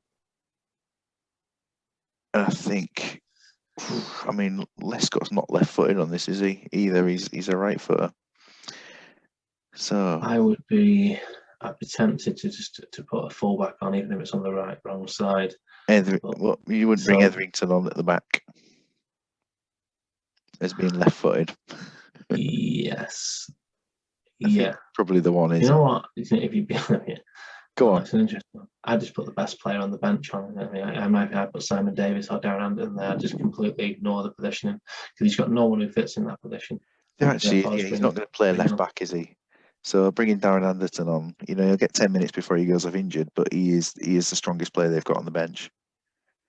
Yeah, I mean, the alternative is Scott Huckabee with David Collins coming on, but I don't think that's not what he'd predicted. He wanted. I think it's just a straightforward sub here, and Darren Anderton would be that one. Yeah, let's go for that. Yeah, why not? And we don't need to do any other subs because we're in the middle of the thing. So let's go. Salva's had a chance, Barijo there as well. So they are certainly edging it in terms of a performance at the moment, but Wanderers are just holding on. And now they've come forward, and you wouldn't back against Yavin getting his 10th of the season. It could go either way. It's going to be East Coast, if anyone, I think. Headed into those last couple of minutes. Or is it? Are we going to have another draw? No, it's a winning goal, and it's Salva. What a late shock there. I mean, is it more of a shock that Salva has got the winner, or Lee Bowyer has taken man of the match? We've got an absolute shock ending to the game, but the outcome is with the leaders taking 19 points out of a possible 21. Yeah, they were grinding, didn't they, towards the end of the game? It looks like Wolverhampton had run out of ideas going forward, and we're just trying to hold on. And East Coast just kept knocking on the door, and eventually knocked it down. They turned the action areas around, as you say. I mean, I just think the oil went out of the machine for the Wanderers at the end of the game. Just all of that work. Let's have a look at the 2 goals in the second half. There, we've got a corner, and Bowyer's corner into Barijo. He's got ahead of Pellizzoli. Pellizzoli, for me, for his attributes, doesn't perform as well as he could do. He's not bad keeper. I always find him better for the computer teams than for my own. Yeah, he's a runner, isn't he? Yeah, he is. Yeah, sort of in and out of the team. And then late on, we've got to punch clear. Davids has got it. He's put it into Bonk, and it's been cleared. Brought back Luis Enrique with a loose ball into Salva. Salva with a lovely strike. There you go. I think you're happy with the Bolton finish there, aren't you? I am. I'm going to say that basically you asked my opinion, and I said the thing to do is to take off the Kylian Gonzalez and bring on Luis Enrique, and then you were suggesting that maybe Salva should go off, and I said no, keep Salva on. So I think. Does this mean I should never question you ever again in my life? Not just you. Not just nobody. Whatever you say goes. That's it. That's what we just need to do. You can pick my team next time. Dean Richards. I'm only joking, yeah. Of course, of course.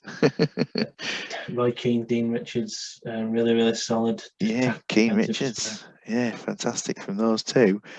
The key passes just worked there for them. I think the second half they were worn down, but you've got two players working overtime. It's unlucky, really. I mean, against a really good team, they put in a solid performance, and it's 92nd, 93rd minute that they've had their hearts broke. But yeah, I don't know what Andy will be like after that. He'll probably be a bit sick to the stomach, but I think he's got to be relatively happy with the performance.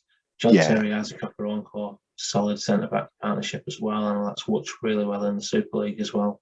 The Church saying this season, Okawaronko absolutely fantastic tonight. 9 out of 11 tackles, 4 out of 4 headers. I think you can't ask much more than that. It's a shame it's only an 8. I probably expected a bit more from a really sort. I mean, the yellow cards maybe tainted it a bit, but great work for him. Tomasi doing a lot of interception work, and that's why he's got his 9 as well as his tackles. Yeah, they have edged it in terms of ratings at the end there as well. And I mean, can you begrudge losing by 1 goal to East Coast? Not at all. This is the game I've been looking forward to most in the round. Alumwell versus the Iron Curtain. Does that leave? I think that might leave your game on last as well, which has gone well for you there. Yeah. So 2 games to go. We've offered a new contract to Russian Nigel Martin. So let's see how we get on with these. I mean, it's a tried and tested formation for this team. It's been working reasonably well. Some changes today with the result of obviously the loss of Smirteen before, but also now the suspension of Milevski. So what do you think of the players that have stepped in? I thought he might have gone for Titov over Mostovoy, over Volodenko, and maybe put Volodenko at the back. I think Volodenko would have been better at the back than Janovsky, whatever he's called. I think Titov, absolute quality. But anyway, that's kind of beside the point. It's a really strong attacking lineup. Appearances this season. Pardon? He's only made sub appearances this season so far as well. Yeah, it's an interesting one. I think he's probably, my opinion, what it's worth, that's his best midfielder. Nicky Franco, attacking midfielder. The others are not as good. It's a really strong attacking lineup, really strong forward lineup. Shevchenko, Vasilyev, Sizalko, Nicky Franco, really good players going forward. Do you mean? I think the further back you go, the weaker it gets. Earlier to Tradzim, Ramshenko. I mean, I love the theme. I think it's a fantastic thing he's doing here. I really enjoy it. But yeah, he's, in my opinion, if you've got your best players going forward, then you've got to maybe take a few more risks and play a little bit of a we're going to score one more than you. And I think if you put those 3 strikers on Tizalko, Shevchenko, Vasilyev, I'd be trying to fit them in any particular way I could, really, because they're the ones who are going to do the business. But yeah, not a bad lineup at all. And he's having a mid-table solid season, and it's one of his direct rivals against tonight. Yeah, very much so. These two next to each other in the table, aren't they? I think this sort of set of teams, I think they're playing for 6th, possibly sneaking into the top 5. But you think about who's in that top 5 currently, and then your next set of teams involve the Wanderers of Wolverhampton, and I mean it's those 3 particularly that are going to be battling for 6th place, I think. and certainly the top half places. Volodenkov, I don't know if you are one that follows, looks into the editor in some detail. I do think Volodenkov has 1 for fullback out of 20. So I think that's possibly a decision. He's got into the editor issue, but he's got 20 at wing back and he's got 1 at fullback, I think, or 1 at defender. Certainly, yeah. He's one of those that's a bit weaker in that position. No, I don't use the editor very much at all. Yeah, good team. This is, like I say, this is one of the teams that I enjoy. And this season, they've given us entertainment all the way around. And they've got Cam. I think they've got a decent player at the start. I think called Chris Twitty or something. Chris Twitty, yeah, he's in there. Yeah, really solid player. I'm surprised Jamie's not gone for him to fit straight into that team. He's definitely getting the Welsh squad. He's actually, I think I might have clicked on or spoken about Chris Twitty very briefly the other day on something as well. So yeah, it's not a bad team they've got to play against. I think they could have been playing against someone weaker. If Flamingos faced these, I think they might have been a bit of trouble. But next game in the league after this is Flamingos for Iron Curtain, so they'll be looking at trying to cement a top half place. I mean, their opponents for today, you've got to go and admire Robbie's squad and the way that they've been playing recently. They've hit a run of form. 4 games unbeaten, 3 wins in a row. They've turned around a defeat to a really good side, then a defeat to another really good side, and then they've just turned this form, and it's a change of system for today. Let's have a look what they did last time. So they've been playing 4-1-3-2 with Cassano in the centre mid without making a run. Yeah, that's been his tactic, and now those 3 have shifted forward. Yeah. Interesting. I quite like it. I like the formation. I actually back Yusuf Ersi, Cassano, Javan. He's got what you need going forward there. Yari Ayola, not a player I'm too familiar with, but he's got some really good stats. It's only his 2nd game. He's played 2, so this is his 3rd game in the season. It's a solid lineup. Is there a genuine theme with Alumwell? I don't know if there's so much a theme other than there are about 4 or 5 Walsall players in the squad. I think it might be a kind of, I'm not sure. Again, Robbie will be able to tell us these things, but I think it must be a sort of, decent players plus the Walsall connection. And since I, took a hammering about comments about Chris Marsh before, must say what a fantastic player Chris Marsh is. We all want to see him playing football as much as possible. He's an absolute star. So there's my comments for him for today. Eka Kanga last time, awful first half. I don't know if you remember the game last time. A terrible first half for him. Couldn't put a pass. He tried 7, didn't make a single one, and then by 60 minutes he scored twice and taken an injury. But he's on the bench today. Yeah, I thought he might have kept him in. Actually, he ended up on an 8, didn't he? Yeah, a real turnaround. Yeah, I mean, he's an interesting player, Kanka. I mean, he's one that, if you see him available cheap, you sometimes can reach out and get him, kind of thing. He's can do a bit of a job. Yeah, considering, I mean, as poor as his start was last week, considering how it ended up, I'm surprised he's not started in this week. Really solid lineup. Disappointed that Michael Ricketts hasn't made it onto the bench this week. Obviously, that's a bit of the Walsall connection there. I understand. Yeah. Not the best player on the game. 2 really solid fullbacks in Cole and Neville. Ehiog, Rustico. I mean, it's a really solid back line. I don't know if the big gap in midfield is going to be too big a gap, if you know what I mean, considering the relative strengths of the Iron Curtain.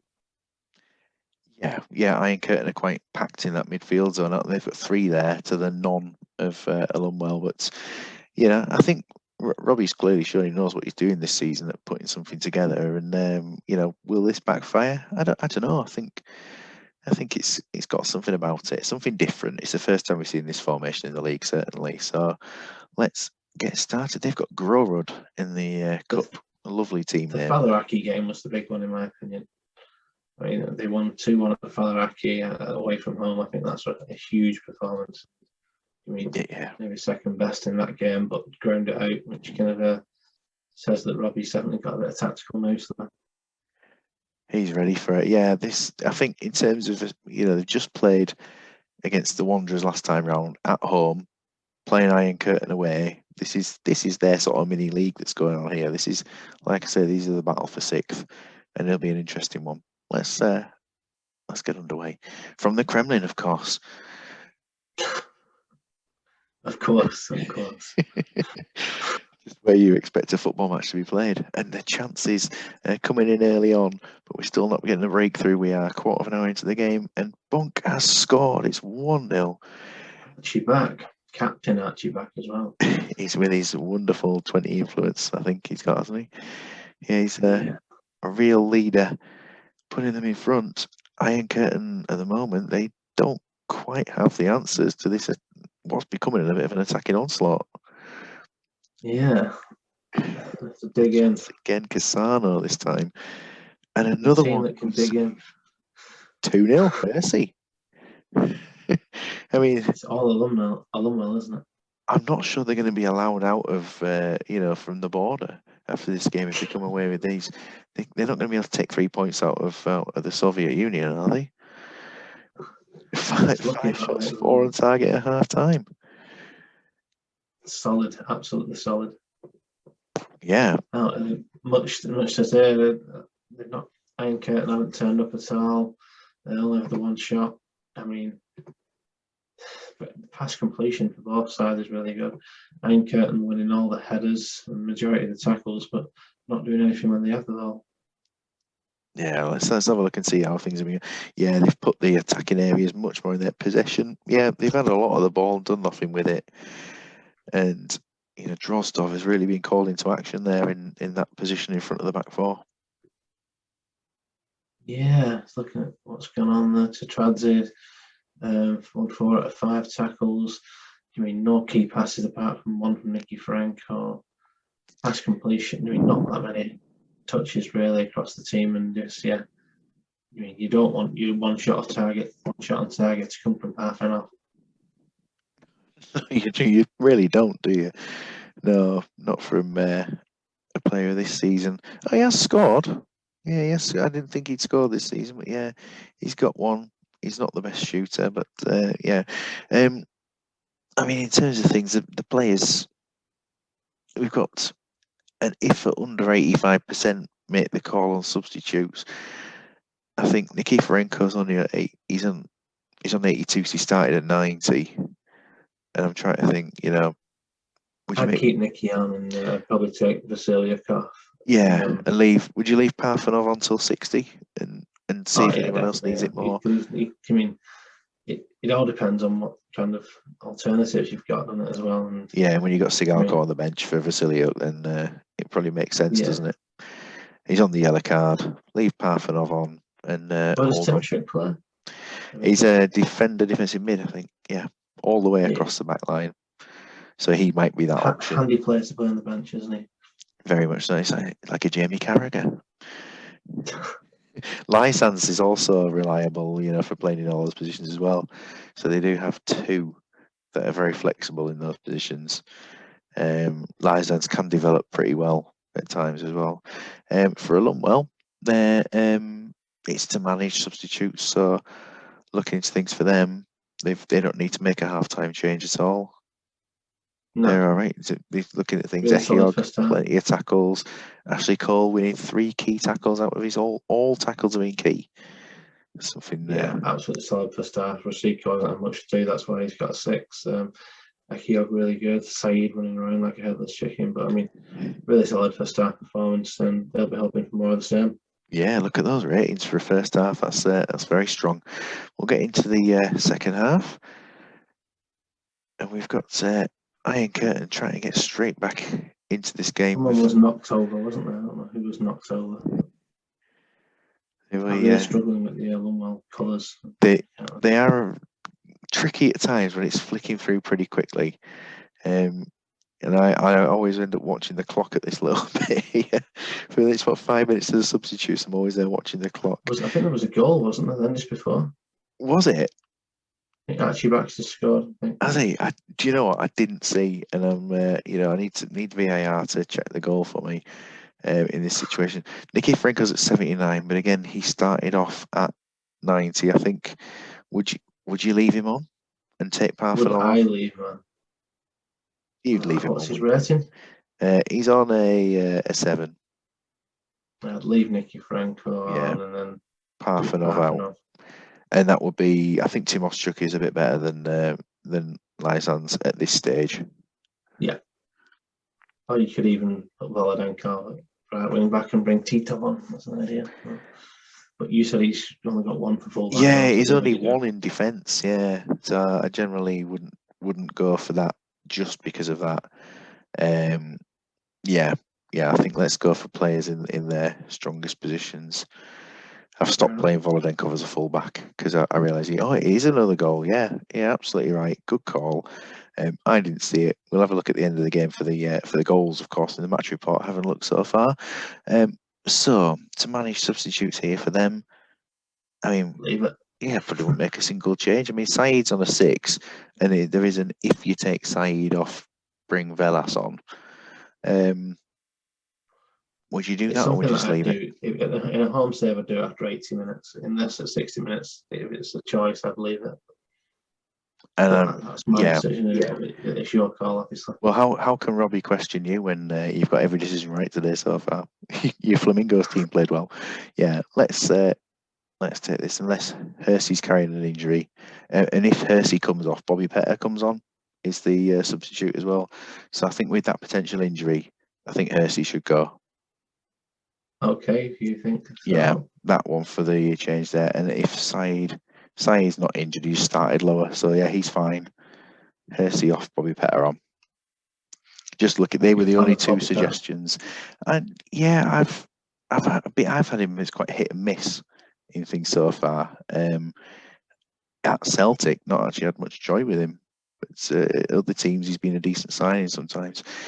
Can the Iron Curtain get back into this game? Alumwell have absolutely given them a footballing lesson here. We'll get back onto the ratings again second time today, and it's really looking strong for Alumwell. And I think Iron Curtain are missing Smerteen. They're missing Milevsky from their team. Yeah, it's one-way traffic, isn't it? Yeah, Echiog's taking a booking. It's the only sort of blot on their book today. We've got the last 5 minutes to go, and there will be the crowd. There'll be some scenes at the end of this game. Scenes, eh? Scenes. I think it'll be, looking at this, we've got a late chance for them to try and go back into it. Yeah, the security and the riot police are fully out now.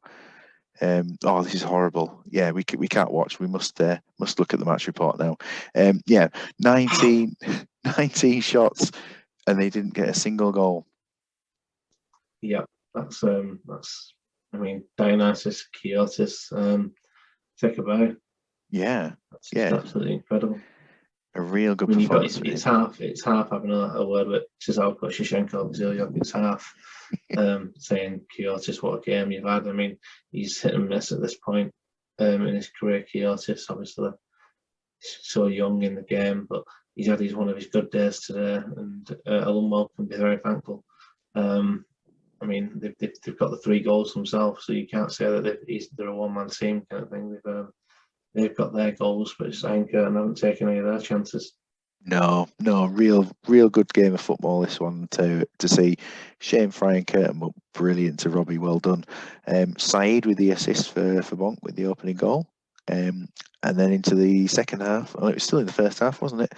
For Hersey, we got a cross in from Bonk, and Hersey has scored. So, yeah, really good first half there for Arkadiusz Bonk, wasn't it? And then just before the substitutes, there we are.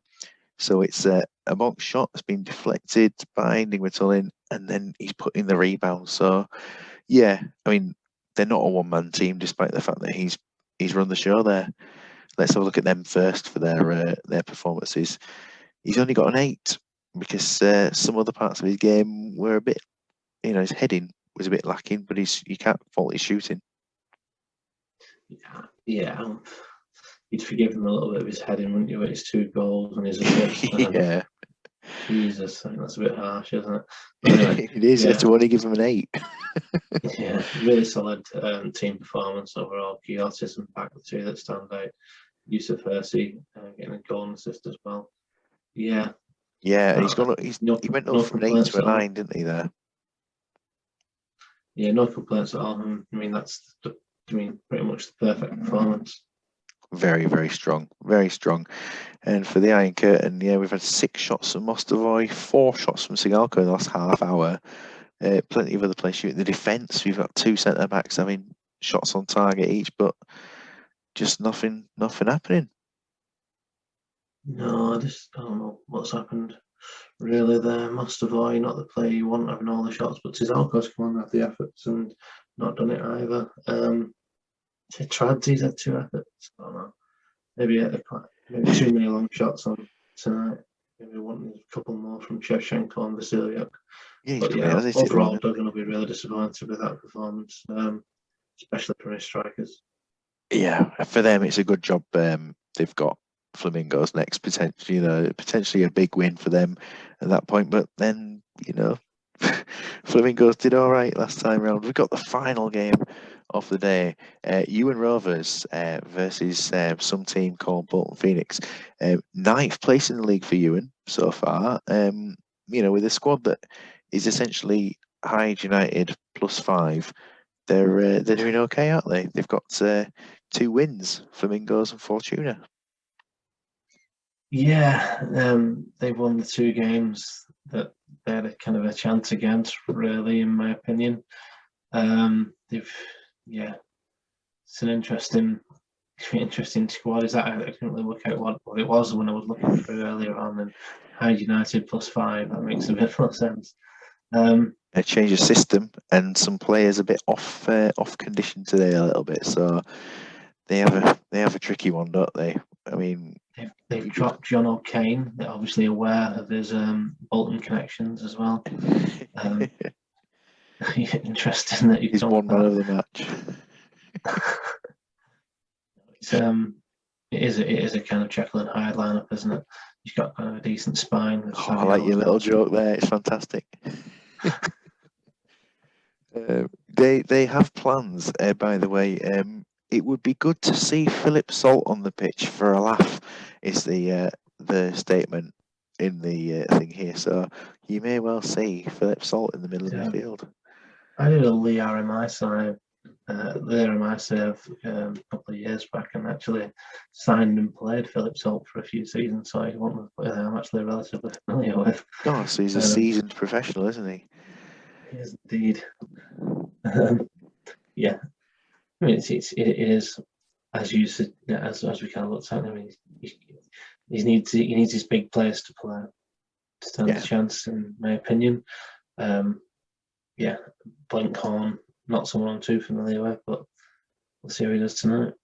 Yeah, he's got that one standout performance there this season. I think that was Flamingos, where he dominated the game. But he's a decent player. He's did well for me in my Wrexham race I did recently. He was pretty good in there. I think it's Labelle's first start. It is, yeah. So he's played a good half hour of one game, and other than that, he's looking for his first start there. So, people have targeted Steve Rimmer before, and when you target Steve Rimmer, he comes up with a goal. So, yeah, see how that was. I don't know if you saw that Flamingos one where Flamingos just put everybody on Steve Rimmer, and then Rimmer went up for a corner and scored. It's something a bit different. We'll see. Yeah, 9th place in the league before today. So, they were ahead of races. It's been a decent start for them for the side. It is. Salt's in at 23. And Phoenix, a couple of injuries, but your Roy Keane, the very different Roy Keane, who's just he's a nice creative passer of a player rather than Roy Keane. Yeah, it is what it is for Roy Keane. He's injured tonight anyway. We made a solid start to the season, haven't we? Disappointing result against Badgers, but I think that was more down to how well they played. And my defence crumbled a little bit. Beyond that, we've been relatively comfortable in majority of the games. It took us a while to break down Alumwell. Apart from that, we've had Imaginary Flamingos and Fortuna down the bottom. So I think we've had maybe a bit of a comfortable start, and we haven't really took advantage of it because we've dropped points against Badgers. I mean, we've definitely got tougher races, tougher games to come, which we'll have to see how we get on. And being the only team so far to take anything off East Coast on that first day, so I've got to be pleased with that.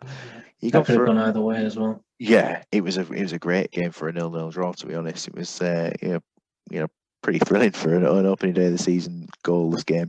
Change the system today then? Yeah, obviously we've lost Maldini and just fancied. Do you mean you used to get a bit bored, don't you, sometimes playing the same tactics? So I thought I'd have a look at it and mix it up a little bit. Not having much drive from any of the strikers beyond Batistuta, so I thought I'd try Larson up there. Zidane's been not the best, so giving him a rest this evening. Yeah, we'll see how we get on. I mean, really impressed so far with Desai, probably my best player this season in that defensive midfield role. Yeah, for me, it should be all about. I mean, I don't expect to be blowing teams away, but really keeping a really solid back line, and yeah, getting the odd goal, which is that's how I kind of plan to take on kind of the top teams in the league. So you don't then switch your formation and go gung ho against a team just because you think you should be rolling them over. You need to kind of bed in what you're going to be doing. So that's what I've gone with tonight. Get the results, and the performances will come from the results. Yeah. And Gamma are in today as well. Yeah, I noticed Gamma has come into the team. I've got him in the Stackington team, and he started to settle in there. But he's a decent addition, especially as he scored this season. Yeah, he's settled enough, isn't he? He's for my kind of thing. I was hoping to go for over 30s, and I kind of backed out of that because I didn't know how strong the team would be, and I put a couple of 29-year-olds. But yeah, Kamara's really solid for an older defender. And what was it? The 2000? No, was it 98 World Cup? Wasn't it where he didn't? Was it 98 or 2006? Either of them didn't make a single foul in the tournament, despite being playing 4 games, and the team only conceded like 1 goal or something like that. So he's 98. I think he would have been. Well, in 2006, he would have been 38. Yeah, will have been that one then. What? Yeah, I was thinking he played against England, but that might have been wrong. Yeah, but yeah, he's played a whole World Cup without making a single foul, and the team did pretty well. So yeah, big game. Let's see how many goals you can get. Luis Enrique, you happy on 26 there and not taking a first 11 number? I don't care. That's why I asked you, because I know you don't. Some people care, some people don't. I don't. I set my own squad number list, of course. Yeah.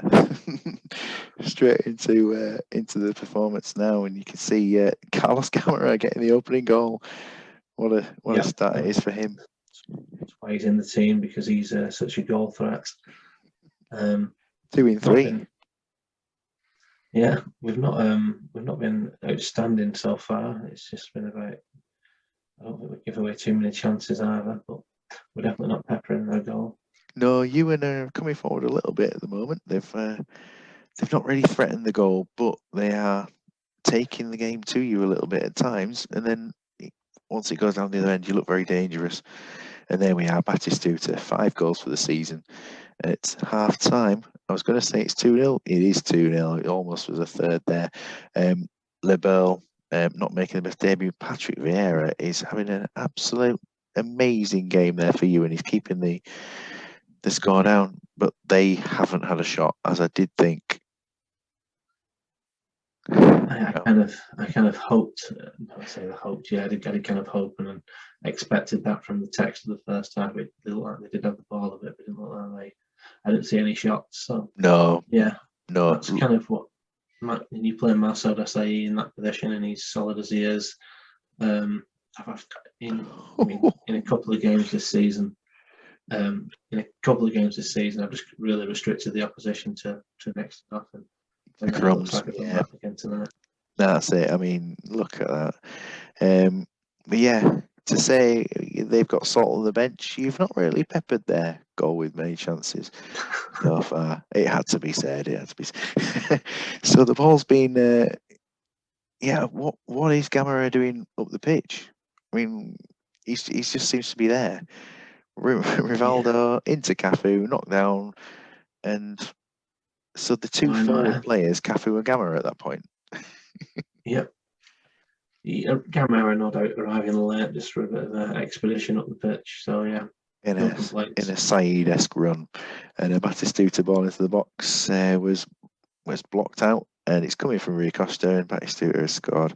So yeah, it's comfortable. For Ewan, Vieira has won all his headers, almost all his tackles. A very big contrast from Labelle. Yeah, it's just really, it's been relatively backs against the wall. Patrick Vieira putting an absolutely sterling performance. Beyond that, he's kind of looking around him for some help, isn't he? Because, he's on his own out there at the moment. Yeah, they won't be making a sub at this point. And for you, I mean, Rui Costa and Cafu have statistically the strongest ones, but obviously you've got a centre back who scored a goal, and decent performances all around, really. Yeah, unless I get an injury or a really shocking performance, I just try and keep it as much as I can, really. I'm not a huge fan of the old substitutions. Let's get on with the second half and see just what can come out of this game. We've had the chance of Rui Costa makes it 3-0, and really sort of this game has opened up a bit now. Like it. Still, there has been a shot. Milligan and Blinkhorn have both tested the goal, and they're making some sort. They've dropped. It's quite the performance drop from quite a few players here with this. But let's have a look. So I've been told to manage if Shalstrom comes off. Is he performing that badly? He's on a 5. So if he comes off, Neil Tolson could come on. But I think when they've got, I think, Blinkhorn's on a 6. Yeah, taking Shalstrom off for Neil Tolson, it was one of those substitutes that was prepared. I know the strength of Shalstrom, but Tolson was one of those 2 players mentioned here. And Salt for a laugh. What have we got? We've got he might as well come on. The game is over. Flitcroft can go into Critchley's position, and unless is Critchley fitter than Milligan? Yeah, he can come. Well, similar, aren't they? Critchley can come off, Salt in the middle, and Flitcroft out wide, and that'll be their 2 changes. There is. Hopefully, I can put the seasoning on this victory. It's a red card for Labelle. It's a red card for Jake Labelle. What a game he's had for his first start. They obviously need to bring in a 3rd defender.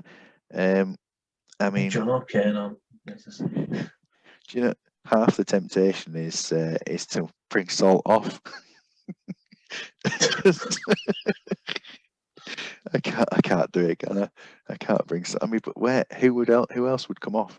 Vieira's not going to come off. Blinkhorn, put him at the back, and then Blinkhorn at the back. Yeah, he's the only one with a 6 anyway, 4, but he is tired. And John O'Kane, as a defender, is going to come on. Yeah, so it's not performance-wise, it's tiredness there. Saviola can be left up front on his own, and O'Kane can go there.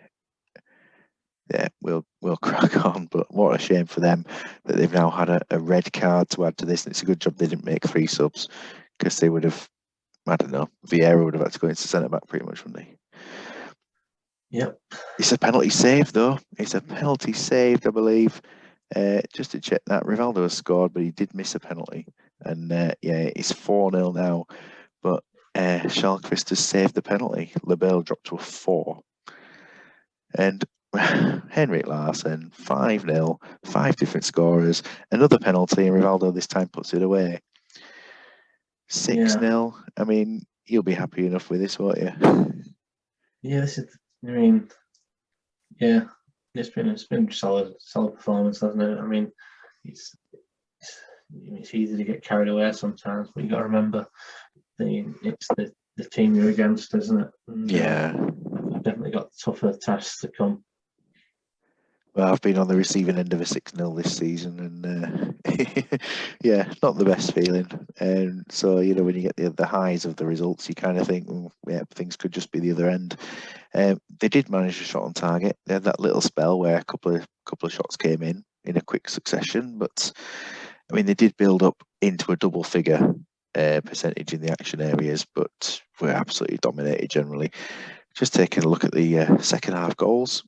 Rui Costa with a free kick for the first one after Critchley's just slid through Rui Costa. Then we've got, of course, the penalty, Lebel's second yellow for holding Cafu. Rivaldo missed the penalty, a save there by Schalkvist. And then at 64, we've got a free kick again from Rivaldo. And then a cross in where Rui Costa's played it in to Larsson, and he's beaten John O'Kane to it. And then Schalkvist, the goalkeeper, I mean, if he'd have been sent off as well, that could have been quite the action there. But the Ewan players have certainly not shown themselves in the best light there by going all around the referee. Patrick Vieira, though, you lose 6-0, he still gets a 9. He's something else, isn't he, in this game? Machine. 15 tackles, 10-1, 5 key, and lots of headers. Yeah, he's done well in that team, and just think what it would have been like without him. Yeah, he's really done a job there for Ewan, but I mean, he needs some help in there, isn't he? They're going to struggle, Ewan Rovers, unless they can get some of these high lads to start turning up. And for your team, Rui Costa, well, you know, he was at the heart of all things good, wasn't he, in that performance? He has been all season, really. He's probably been my, if not my best player, one of. He's just been really, really solid. Second 10. Goals from our strikers. I mean, clean sheet from our defenders. Rivaldo coming in and getting 2, 3 assists for Rui Costa is incredible, isn't it? I mean, yeah, I'm really happy with that. Can't complain at all. And as per you, look at that, Marcel Desailly is 6 out of 11 tackles, 2 out of 3 headers, getting an 8. I mean, do you mean not getting too carried away, but really solid performance? Very solid, and that's probably one of the highest passing figures from a player this season with Cafu there, up on almost 70 attempts. So yeah, you've got a whole lot going for you, and a good, very solid 6-0, a big boost to your goal difference. And then let's take us into the classified check. So we see here plenty of goals, apart from the 2 games we saw in a row. Yeah, what was, apart from, you know, obviously your big 6-0, what was your standout result for you? Jimmy, I really enjoyed the Wolves' performance against East Coast. I thought they were unlucky in that one. Obviously, for a large proportion of the Flamingos game, I thought they had a chance. In performance of the night, considering the positions and the relative opposition, I've probably got to go to Alumwell though, who basically were evens money against Iron Curtain, and they've gone away and won 3-0 and looked solid for it. Very solid performance there, very solid. Yeah, it's going to affect the table a little bit, as you can see, some changes. But yeah, East Coast still setting that pace, but look at the plus 18 goal difference you've now accrued there in second place, with Trafford following up. Hulls and Badgers, you know, both got 0-0 draws in that round, but have you know, only 5 points off at this point. Anything could happen with those, and they've still got a good chance. Then Alumwell up onto 13, chasing along. Wanderers, you know, they're slipping down a little bit. It's a bit early to call on the table like that, but I think, as you kind of suggested, we're going to see, in my opinion, say maybe 3 tables within this table. I think Do you see top Badgers 4. clinging on to the top 4? I think that maybe they might be best of the rest, really. I can't see them maybe keeping pace with the top 4, but I also think they're better than the rest of them. So they might be. I mean, they'll be. Yeah, I think they'll be they'll be closer to the top 4 than they will be to the middle of the league. I think the Alumwell, Wolves, the Iron Curtain. Faliraki have got a good enough squad as of racers, but it's not clicked for either side so far this season. But there's a long way to go. And then those bottom 3, bottom 4, I think will be the bottom 4 come season's end, unless something drastic changes. Well, the teams in the bottom 3 will be hoping there's another team tagged along with them, won't they? Otherwise, it could be a long season without any hope there. I mean, the only thing going for Fortuna is they've only conceded 9 goals so far. They've probably got the best squad out of the those, in my opinion. I might be getting mixed up between Fortuna and Imaginary. Imagine we should have the stronger squad out of them. Yeah, they have the stronger squad, but Fortuna are doing a little bit more defensively. 30 goals conceded is wonderful, absolutely wonderful to see. Just to see if there's the least they've conceded all season with 3. It's a new record. Yep, only a 2-goal defeat. It's looking good as they head into a big cup game in midweek. Before that run of fixtures, and then the big one on the 1st of June. Have we got a team of the week this week? Because we didn't get one last week. No, they've not bothered again. They've dropped from attempting a team of the week. A quick look into the ratings. Elbert and Shevchenko heading the way at the lead there in the average ratings, with Sergio next up and Batistuta and a good 3 of them next following the way. Yavin's almost got 10 for the Wolves. Sigalko, Batistuta, David Collins and Elbert. Craig Bellamy up there on 4 goals, and a couple of Anacadius bunks in the top 10. Then into our penalties, we've got Junior, who scored 2 penalties last game and then didn't appear in this round of fixtures. Sigalko with 2 penalties now as well. Assist, Mostovoy still on his 5, obviously didn't add to that today, and Ewan didn't manage to do so, but a few players just ahead of a big chasing pack that's going on. Yellow cards, Roy Keane, who's already served 2 suspensions. He didn't get another booking, did he, in the last game? I don't think so. No, it's a rarity. That's the first time he's not received a card this season, and his team haven't come out on top. But you got some usual suspects up there, haven't you, when you look at that table? Certainly. Red cards, 8, and 2 of them are for Ewan, so they're not going to be too happy with that one. Man of the matches, we've got now 7 players on 2 apiece, and so no players really taking it. And we've got Rui Costa's got 2 10s and hasn't got any man of the matches on. Oh, he's got 1, hasn't he? He's got 1 man of the match. Don't need to look at those ones. Let's have a look at the fixtures next time round.